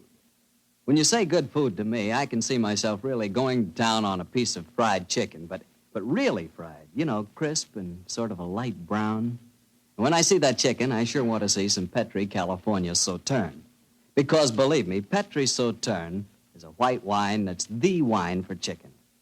That Petri Sauterne has a delicate kind of flavor. Delicate like its pale gold color. But what a flavor, and what a wine. If you want a swell white wine, you certainly want Petri Sauterne. Try it and see.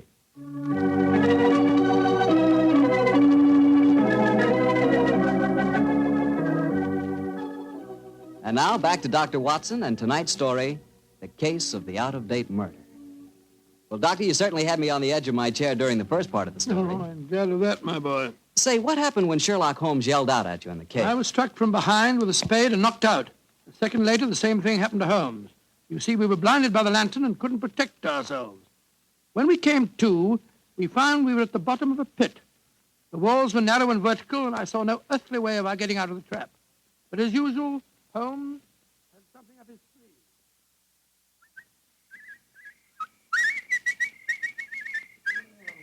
Oh, Lord, my head's throbbing. Never mind that for the moment, old chap. Get the coat off in your shirt. Oh, Come on, off with it, old boy. Come on, off with it. I've already removed mine and tied them together. Oh, what for? Oh, dear me, that blow on your head must have been unusually severe. I'm trying to make a kind of rope, Watson, a rope to get us out of here. Oh, what's the good of a rope unless there's someone on the ledge above us to haul us out? If you think you're performing the Indian rope trick. My dear Watson, this is no time for your rather heavy-handed humor. Why do you keep whistling like that? You've been doing it for the past 20 minutes. I'm whistling for help. Well, why not shout? Whistle carries further. No, dear. Who's going to hear that? That Timmy, I hope. Remember, he was having a bonfire on the cliff-tops tonight. My whistle is that of a nightingale, a song unheard in Sussex at this time of the year. If he does answer it, I'm sure it'll bring him down here. Oh, dear. Well, I hope you're right. Seems to me that Whitnell and the police will never find us here. We shall mummify, just as the filthy murderer intended us to. Courage, Watson, I'm sure... It's worked! It's Timmy! Cutting a burning log. We're down here, Timmy! Nightingale, pretty birdie, what are you doing down there? Timmy, I've tied these clothes together to make a rope. I'm going to throw them up. You ready? Catch. Good. He's caught it. Now, Timmy, lower it to us. Oh, I shouldn't do this. They'll whip me? No. Nobody will whip you, Timmy. And we both want to give you a shilling to come up and see your bonfire. Oh, that's different. 2 shiny shillings. I'll lower the rope. Here it comes. That's it. All right, look, now then. You first. All right, Timmy, pull away. Here you go.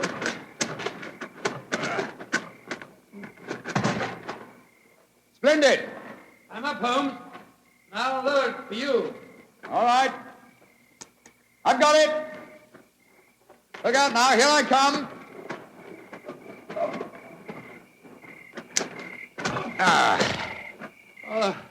Thank goodness we got out of that place all right. I don't see the nightingale. Oh, you must have him inside your coat. Well, never mind. We'll all go up to my bonfire and get warm. It's such a pretty bonfire.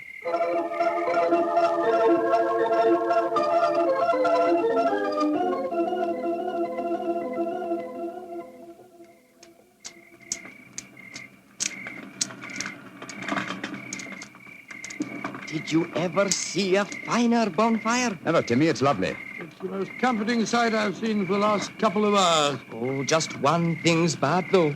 Somebody tried to burn a book in my lovely fire. It must have been when I was off getting more wood. I found it when I came back, and I pulled it out of the fire and stamped on it. See, here it is. Let's have a look. Hello, it's the diary that we found on the body in the lime pits. Precisely, Watson. Now I begin to see daylight. People shouldn't burn books. Books are nice. Books are like birds and bonfires. Well, they're nice to be near. Oh, your nightingale must be cold. I'll get some more twigs to burn. Well, now that fellow's gone away for a moment, I can see why we were attacked tonight. The murderer knew that we were going to the caves. He was afraid that his devilish plot wouldn't stand up under your scrutiny. So he watched us. When we discovered the body and sent Whitnell off for the police, he knew that he'd got to get rid of us. And who do you think that somebody is, old fellow? Well, that's easy. There's only one person strong enough to have knocked us both out and shifted our bodies. The dead Sir George's brother, Harry Clavering. I think not, old fellow. Didn't you observe as we entered the caves that pickaxes and wheelbarrows were much in evidence? Yes, that's right. They were, of course. Strength was not required under the circumstances. We were extremely vulnerable in the darkness. Any man with a modicum of cunning could have disposed of us, or any woman, for that matter. Good Lord, you're not suggesting that... Watson! Oh, Whitnell! Why, thank heaven you're safe. Why, I've had the police with me for the last hour, but we couldn't find you. You went where I left you. True. Whitnell, I want you and the police to take me to Lady Clavering's house at once. After that, I wish to lodge information and make a charge of assault and possibly a charge of murder.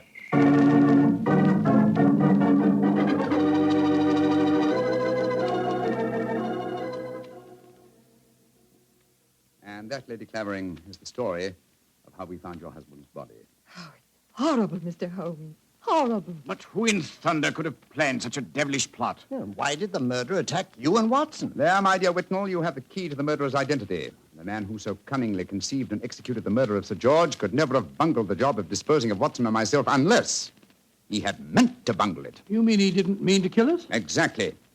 He merely wished us out of the way while the incriminating evidence was removed. You mean the diary? Of course I do. You will recall we found it partially burnt in Timmy's bonfire. Then it was Timmy who... No, my dear fellow. Surely it's obvious one person and only one knew that the diary was the key to the murderer's identity.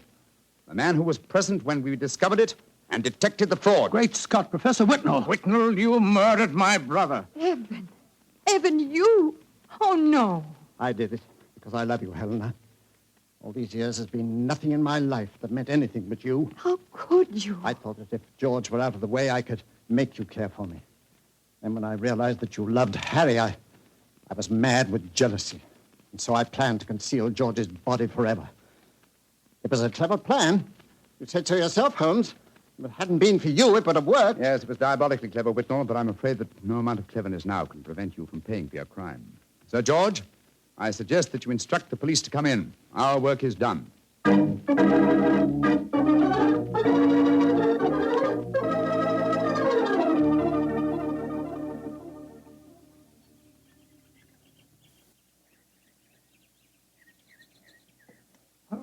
Holmes, look there on the point. Timmy's bonfire is still burning away. Yes. Timmy's a simple fellow with simple tastes. Why are you so gloomy? You solved the case brilliantly. My dear fellow, my faith in human nature has been sadly shaken, old chap. Evan Whitnell was a good friend and an old one. Hard to be instrumental in sending him to the gallows. Well, he richly deserved it. Yes, I know he did. That's quite true, but it's depressing just the same. Come on. Let's continue our walk home across the downs. I heard Sir Harry offering you a fee. Did you take it? No, I didn't, but I did accept his offer of an acre of land on the downs over there near the Abbey ruins. You can see them silhouetted against the sky. An acre of land? What on earth would you do with that? Well, when I retire, and I shall retire soon, I've often thought of bee farming. This would be a heavenly spot for such a venture. Well, I can't imagine you as a beekeeper. Oh, why not? After a life spent unraveling the tangled affairs of human beings, it would be soothing in the twilight of one's days to study the exact and predictable behavior of bees. Singing masons, building roofs of gold. Ah, well. One day, perhaps. One day.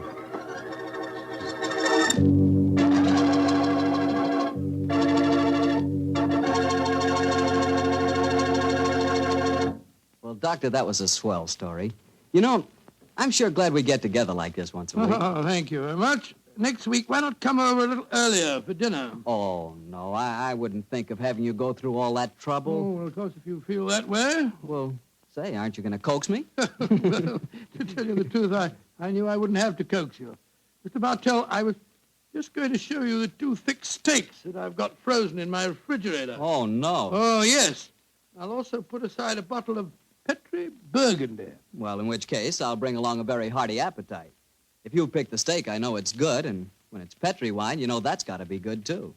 Because the Petri family has been making fine wine for generations. They've owned and operated the Petri business ever since its inception, way back in the 1800s. During all that time, they've sure learned plenty about the fine art of turning luscious grapes into clear, fragrant, delicious wine. And they've been able to take this experience and hand it on down from father to son, from father to son. That's why, when you want a wine for any occasion, you can't go wrong with a Petri wine. Because Petri took time to bring you good wine. Now, Dr. Watson, What story do you have lined up for us next week? Well, now, let me see. Next week, Mr. Bartell, I'm going to tell you an adventure that occurred to Holmes and me in the shadowy depths of the Limehouse district in London. It's a strange tale of death and terror. I call the story The Eyes of Mr. Layton. Well, Doctor, we'll be sure not to miss it. And meanwhile, don't you forget you promised to contribute to the National War Fund. National War Fund, of course, Mr. Bartell. It's a must. The money you give to your war fund not only helps the men and women in our armed forces, and it not only helps our allies, but that money goes to work right in your own community, helping make possible many relief and welfare agencies in your own hometown. So let's all be generous in victory. Give to your community war fund. Tonight's Sherlock Holmes adventure is written by Dennis Green and Anthony Boucher and is based on an incident in the Sir Arthur Conan Doyle story, The Adventure of Wisteria Lodge. Mr. Rathbone appears through the courtesy of Metro-Goldwyn-Mayer, and Mr. Bruce through the courtesy of Universal Pictures, where they are now starring in the Sherlock Holmes series. The Petri Wine Company of San Francisco, California, invites you to tune in again next week, same time, same station. Oh, the Petri family took the time to bring you such good wine. So when you eat and when you cook, remember Petri wine. To make good food taste better, remember... Petri wine. This is Harry Bartell saying goodnight for the Petri family. Sherlock Holmes comes to you from our Hollywood studios. This is the Mutual Broadcasting System.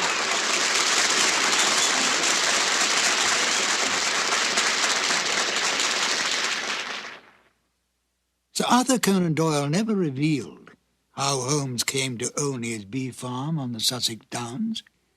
This wonderful touch at the end of the case adds a little extra to the original stories and seemed to please the Sherlock Holmes aficionados when it was broadcast. Well, I'm Ben Wright. In a moment, I will present you with another new adventure of Sherlock Holmes.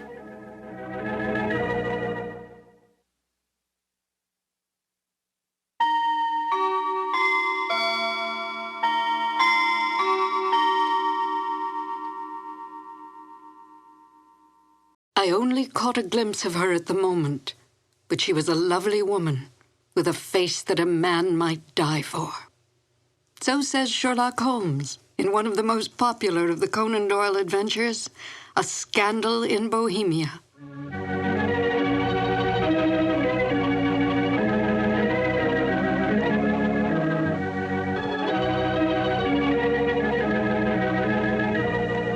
Hello, and welcome to 2 more new adventures of Sherlock Holmes. My name is Peggy Weber, and I had, as a young actress, the good fortune to perform with Basil Rathbone and Nigel Bruce on some of their Sherlock Holmes radio broadcasts. To Sherlock Holmes, Irene Adler was the woman. A great deal has been made of this over the years in many a pastiche, and even in some recent feature films, implying that Holmes was in love with Miss Adler. But we must not lose sight of the true nature of Sherlock Holmes. As Dr. Watson writes, Holmes was a man to whom all emotions, particularly that of love, were abhorrent to his cold, precise, but admirably balanced mind. It would not be in Holmes' nature to be in love with such a woman. We must also bear in mind that outward signs of love in the Victorian era were suppressed. Women were considered second-class citizens, creatures who stood behind their men, bred and raised their children, and stood by silently and supportively. Such forward women as Irene Adler were considered loose women, a woman who was, in the words of the King of Bohemia, an adventuress. Holmes accepted this label placed upon Miss Adler by his client, but did not have so narrow a mind about women himself. He might not care for them, but he certainly did respect them, especially such a formidable woman as Irene Adler. Miss Adler was a benign adversary to Holmes, for in truth all her actions were to protect herself, not to bring harm to the great detective or his client, the King of Bohemia. Miss Adler's cunning, her awareness, as well as her immense beauty, and her ability to best Holmes, who rarely lost the game, are the traits that endeared her to Holmes from the moment he realized she had outfoxed him. And now, Sherlock Holmes and Dr. Watson in the classic adventure, A Scandal in Bohemia. This episode from the life of Sherlock Holmes will be transmitted to our men and women overseas by shortwave and through the worldwide facilities of the Armed Forces Radio Service. Petri Wine brings you Basil Rathbone and Nigel Bruce in the new adventures of Sherlock Holmes.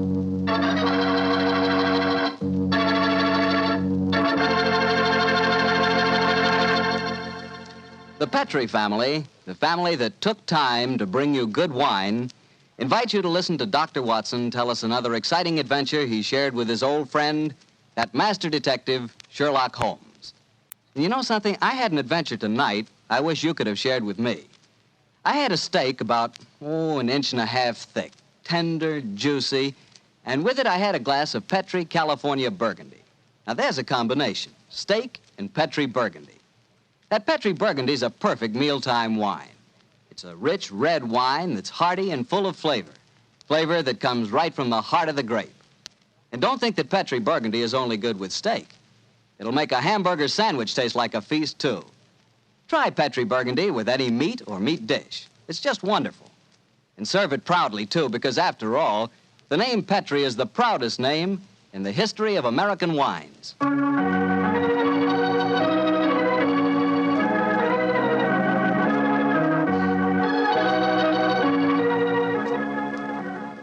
And now I know Dr. Watson's waiting for us, so let's go in and join him. Come in. Good evening, Dr. Watson. Good evening, Mr. Bartell. You're quite muffled up tonight, I see. Overcoat, scarf, and gloves. Slip 'em off and come and join me by the fire. Thanks, Doctor. It's quite a nip in the air tonight. Yes, there is indeed. Well, Doctor, you told us last week that tonight's story centered around the activities of a brilliant and beautiful woman. Yes, my boy. Her name was Irene Adler. But I never knew Holmes refer to her by any other name than the woman. She sounds mighty intriguing. How did you happen to meet up with her? Well, I'll tell you the story from the beginning. One night, it was on the 20th of May in 1888, to be exact, I was returning home from a visit to a patient when my steps led me through Baker Street. Since my marriage, I hadn't seen much of Sherlock Holmes. And you couldn't resist stopping by at 221B, I'm sure, Doctor. Of course I couldn't. As I stood outside the well-remembered door, I looked up at the lighted windows and saw the tall, spare figure of my old friend, passed twice in dark silhouette against the blind. He was pacing the room swiftly, eagerly, with his head sunk on his chest and his hands clasped behind him. To me, who knew every mood of his and habit of his attitude and manner told their own story. He was hot on the scent of some new problem. I rang the bell, and a few moments later, found myself standing before him. You look in splendid shape. Yes, Holmes, I'm feeling very well, thanks. And in practice again, I see. You didn't tell me that you'd gone back into harness. Oh, and how did you know? Elementary, my dear chap. If a gentleman walks into my rooms smelling of iodoform with a black mark of nitrate of silver on his right forefinger and a bulge on the left side of his hat to show where he's secreted his stethoscope, I should be dull indeed if I didn't pronounce him to be an active member of the medical profession. Just the same as ever, Holmes. By the way, I'm not interrupting you. Well, you are, old fellow, but it's a most welcome interruption. You're working on a new case? It looks like it. This letter arrived by the last post today. It's undated and has neither signature nor address. Read it. Let's have a look. There will call upon you tonight at 7:45 a gentleman who desires to consult you upon a matter of the very deepest moment. Your recent services to one of the royal houses of Europe have shown that you are one who may safely be trusted. This account of you we have from all quarters received. Be in your chamber, then, at that hour, and do not take it amiss if your visitor wears a mask. Great Scott, it's all very mysterious. What do you imagine it means? Look carefully at the note, old fellow. What do you deduce from it? Well, now, let me think. The man who wrote it was presumably well-to-do. Such paper couldn't be bought under half a crown a packet. And it's peculiarly strong and stiff. Peculiar. That's the very word. It's not an English paper at all. Hold it up to the light. Don't you notice anything? Yes? There's a large E with a small G and a large G with a small T. That's right. Woven into the text of the paper.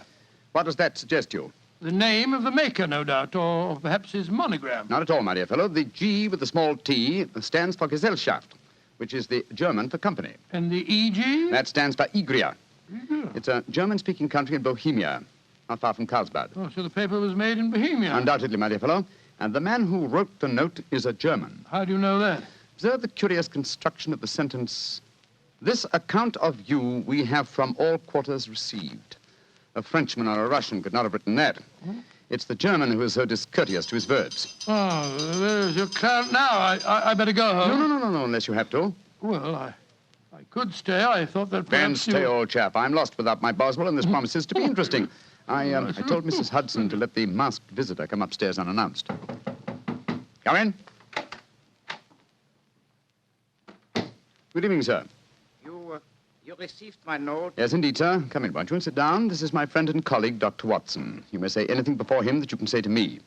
Whom have I the honor to address? You may address me as Count von Kram. How do you do, sir? You must excuse this mask that I wear.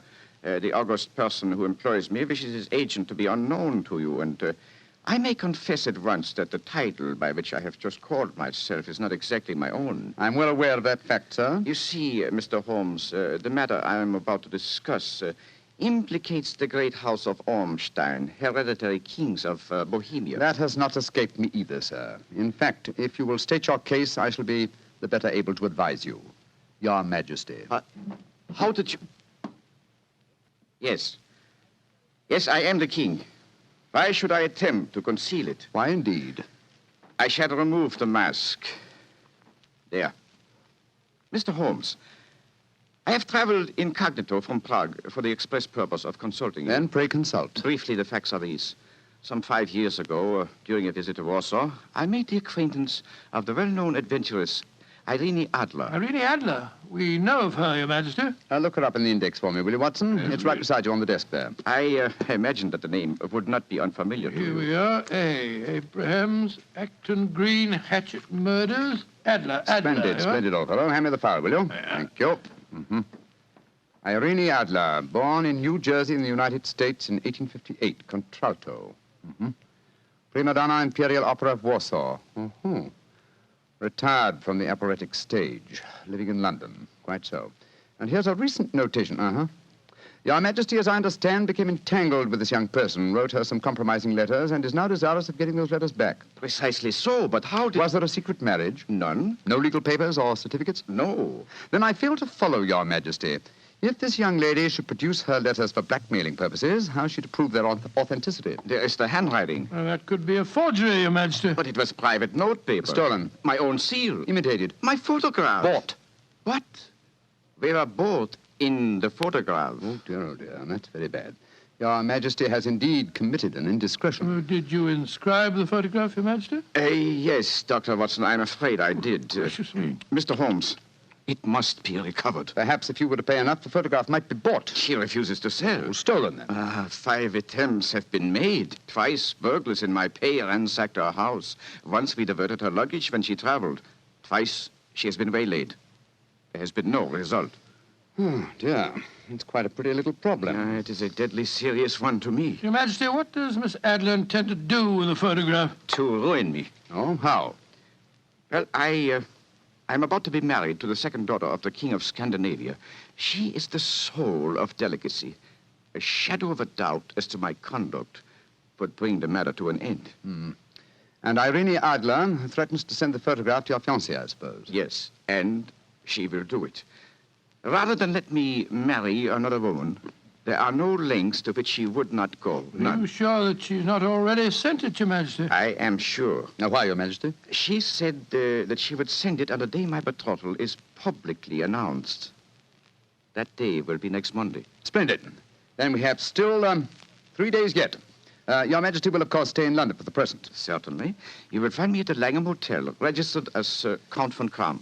Just 2 questions before you leave, sir. What are they? Is the photograph large or small? Quite large. And it was in a heavy frame. I see. And what is Miss Irene Adler's London address? Brioni Lodge, Serpentine Avenue, St. John's Wood. Thank you, Your Majesty. Good night, and I trust we shall soon have some good news for you. I am placing all my hopes in you, Mr. Holmes. Good night. Good night, Dr. Watson. Good night, Your Majesty. Fascinating problem, Holmes. I wish I could help you with it. You can, my dear chap. Huh? I shall be glad of your company. Oh, splendid. What's our first move, Holmes? Well, a good night's rest, I think. We'll meet here at 10 o'clock tomorrow morning. And then? Then, my dear fellow, we will see what we can find out about Miss Irene Adler, late of the Warsaw Imperial Opera Company and at present residing at Bryony Lodge, Serpentine Avenue, St. John's Wood.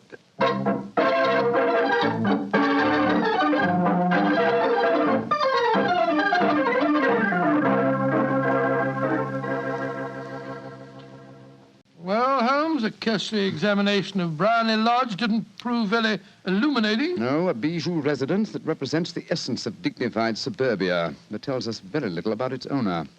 I think a visit to the local public house might prove more instructive. Come on, old chap. I see the door to the Coach and Horses inviting us from across the road. Well, our disguises shouldn't cause any suspicion, Holmes. That's why I suggested them. In the character of a couple of stable hands, I felt that we might inspire confidence. This is a horsey neighborhood. There's a wonderful sympathy and Freemasonry among the fraternity. There we are. Better let me do most of the talking. Yes, I will indeed. I'm sure that your accent will be more convincing than mine. Let's go in, shall we?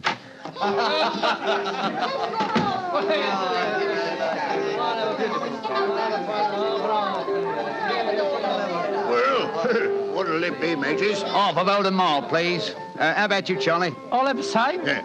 2 halves of Oldham Mile.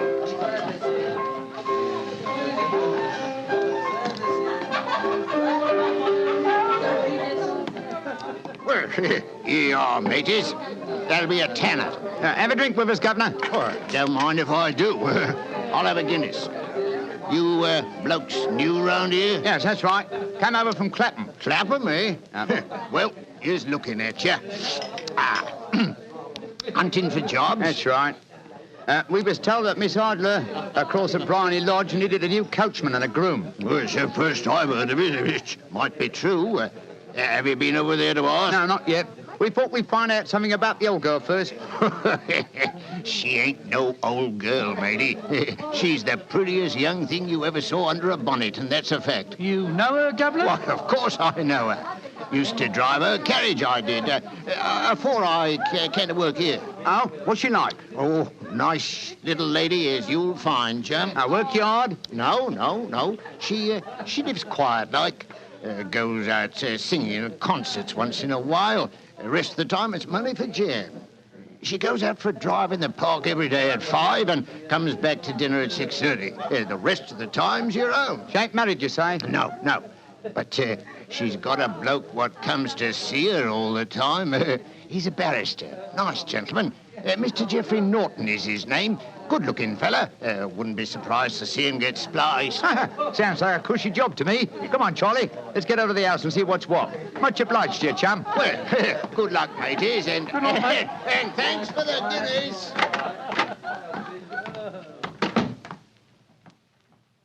What's our next move, Holmes? Let's stroll back to Bryony Lodge. I'm undecided whether to continue my investigation there or to try and find out something about Mr. Geoffrey Norton, the barrister. If he's just her lawyer and nothing else, it's more than likely that she's entrusted the photograph to his safekeeping. Hello. There's a cab waiting outside Miss Adler's house. Hurry, Watson. Maybe Mr. Norton's. Here we are at the gate. Yes. Here comes a man hurrying down the pathway. Quick. Flatten yourself behind this post. Listen. Where to now, Mr. Norton? Drive like the devil. First to Gross and Hankey's in Regent Street, and then to the Church of St. Monica in the Edgware Road. Half a sovereign if you do it in 20 minutes. Right, you are, Mr. Norton. Up in. Try and signal the cab, Watson. We must follow him. Well, here comes one. Oh, no, it isn't. It's a private carriage. Miss Adler's, no doubt. Here she comes down the pathway. Back behind the post again, Watson. Where to, Miss Adler? The Church of St. Monica's, John, and half a sovereign if you reach it in 20 minutes. The game's afoot, Watson. Quick. We must get a cab and follow them. Here comes a hansom. Hi, cabby! Here! You blokes got enough money to take a cab? Here's a half sovereign for you, my man. Right you are. Where to, Governor? The Church of St. Monica. in the Edgware Road, and another half sovereign for you if you get us there in 20 minutes.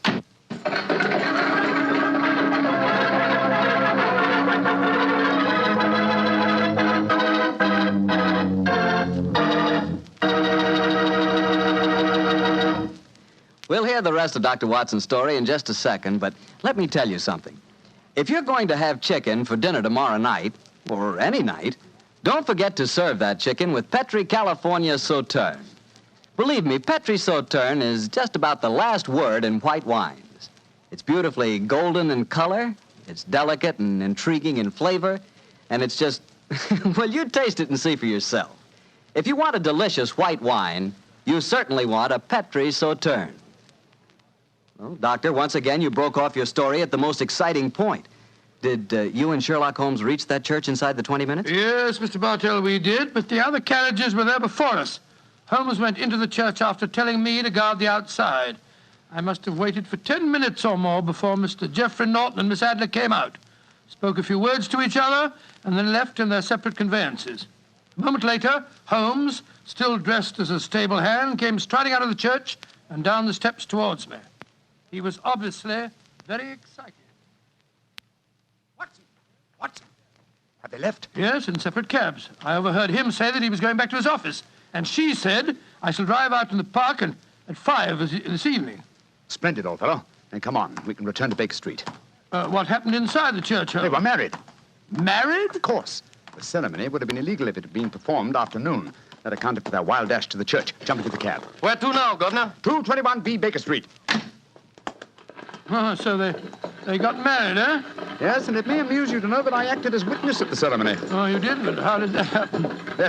Their own witness had failed to appear, and I was dragged into the breach. The bride gave me this sovereign as a memento. I think I'll wear it on my watch chain in memory of the occasion. What an amazing situation. Things begin to look better for the king, don't they? Yes. Now that she's Mrs. Norton, the chances are that she won't want to expose His Majesty after all. I hope so, Watson, I hope so. But we can't afford to take any chances. I think the time is right for us to come to closer grips with the lady.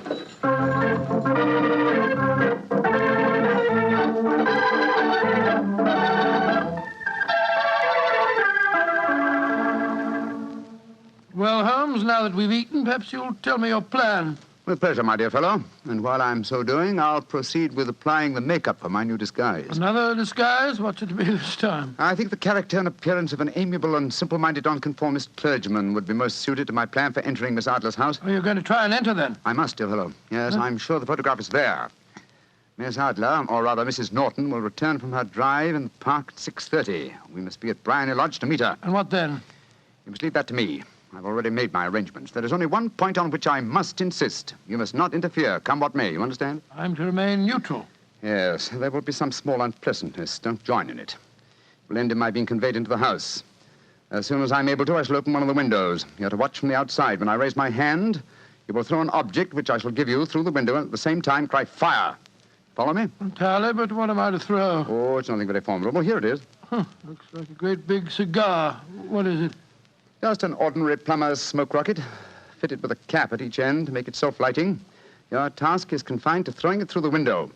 When you raise the cry, fire, it will be taken up by quite a number of people. You may then walk to the end of the street, and I'll rejoin you in 10 minutes. I hope I've made myself clear. Perfectly. Good. And now, old fellow, as soon as I've donned my clerical attire, let's be on our way. There's no time to be lost.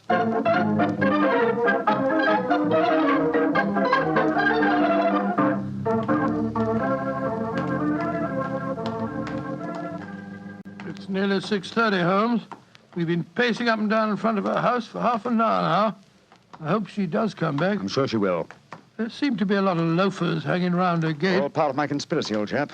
You'll see them play their parts in a few minutes. You still think the photograph is inside the house? Yes, I'm sure of it. Hmm? It's most unlikely that she carries it about with her. Remember, the king told us it was a large frame picture. And also remember that she'd planned to use it within a few days. It must be where she can lay her hands on it. It must be inside her house. But her house has been burgled twice. They don't know how to look. Well, how will you look? I won't. I'll get her to show me. She'll refuse. No, she won't be able to. Shh. Here comes the carriage now. Remember, Watson, carry out my orders to the letter. Yes, you can trust me, Holmes. Good luck. Blimey, here comes the Duchess of Tiddlewigs. Let's put out the carpet. She might get her tootsies wet. Oh, put a sock in it, Elfie. Leave him alone. She's no better than she ought to be. Please let me through. I live here. Well, ain't that nice? We'll all come in and have a cup of cocoa.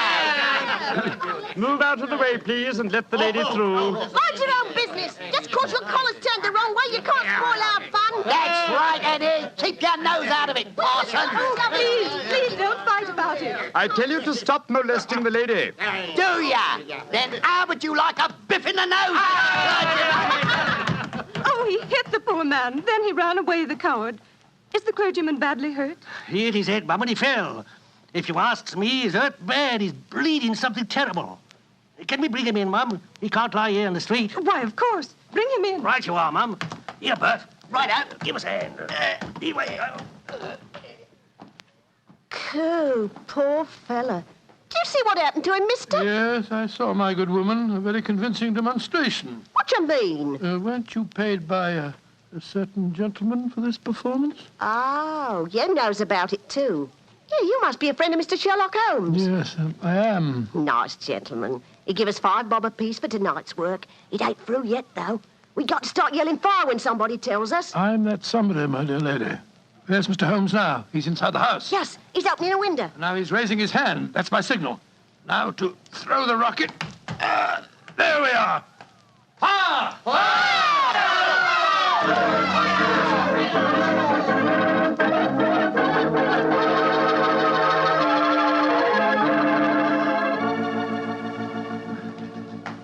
Holmes, there you are. You have the photograph? No. But I know where it is. She showed me, as I told you she would. I'm still in the dark. There's no mystery, old chap. When my accomplices started the round the street, I had a little moist red paint in my hand. As my good friend Alfie pretended to strike me, I clapped my hand to my head and fell down. It's an old trick. Yes, I understand that, but how did my throwing the rocket help you? It was all important, my dear fellow. When a woman thinks her home is on fire, her instinct is at once to rush to the thing she values most. A married woman grabs her baby. An unmarried reaches for her jewel box. In this case, of course, it was the photograph. Where was it? In a recess in the living room, just above the right-hand bell pull. I caught a glimpse of it as she half drew it out. When I made it known that the fire was a false alarm, she replaced the photograph. As soon as I was able, I assured her that I was feeling well enough to leave. You didn't take the photograph, then? No, I felt that over-precipitance at this stage might ruin everything. And what do we do now? Drive to the Langham Hotel and inform His Majesty of what has happened. Then return with him here. After that, my dear chap, the case will be ended.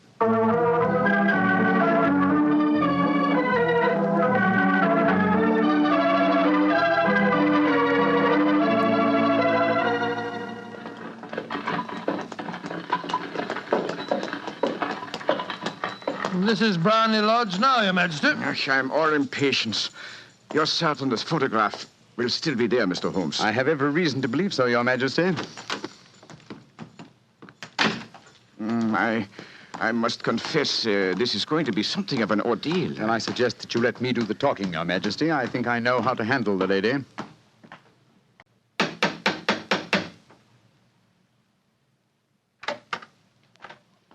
Mr. Sherlock Holmes, I believe. Yes. I am Mr. Holmes. How did you know? My mistress told me that you would be likely to call. She has left for the continent with her husband. You mean she's left England? Never to return. Then the papers, the photograph. All is lost, Mr. Holmes. We'll soon see. Follow me. She said you've been looking for something. I hope you find it. This was the bell pull. There's a sliding panel behind it somewhere. Ah, here it is.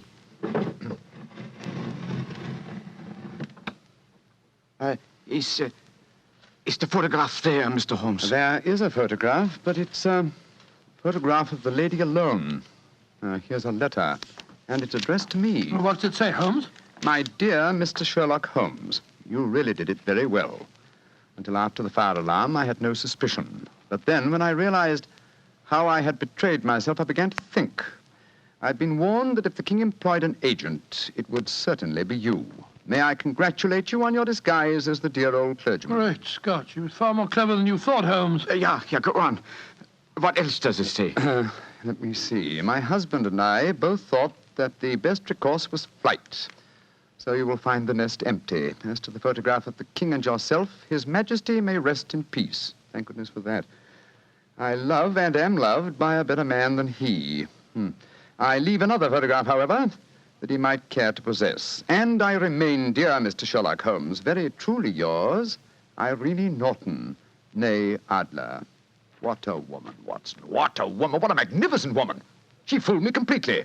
But, I'm sorry, Your Majesty, I've been unable to bring your business to a more successful conclusion. On the contrary, my dear sir, nothing could be more successful. I know that Irene's word is inviolate. The incriminating photograph is now as safe as if it were in the fire. I'm glad to hear Your Majesty say so. I am immensely indebted to you. Now, pray tell me in what way I can reward you.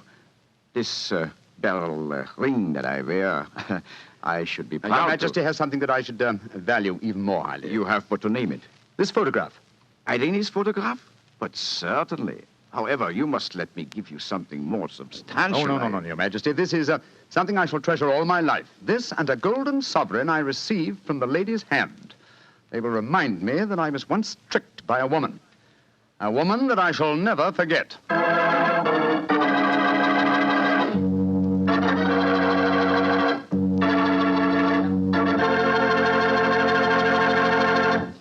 What a woman, that Mrs. Adler. Or should I say, Mrs. Norton. That's the kind of woman I could really go for, Doctor. Yes, you could. Just between ourselves, you know, I sort of, I sort of could go for her myself. She was intelligent. Yeah, she was rich. Beautiful. That's the kind of woman you want sitting next to you in front of a cozy fire on a nippy fall night. Just the three of you. The three of you? Mm-hmm. You, she, and a glass of Petri port. Mr. Bartelli. Why not? That Petri California port is some wine. Boy, that Petri family really knows how to make good wine, all right. And no wonder. Look at all the experience they've had. Ever since they started the Petri business way back in the 1800s, the Petri family has handed down from father to son, the art of selecting perfect sun-ripened California grapes and making them into clear, fragrant, delicious wine. Those letters, P-E-T-R-I, on the label of every bottle of Petri wine are the personal assurance of the Petri family that every drop of wine in that bottle is good wine. It's got to be, because Petri took time to bring you good wine.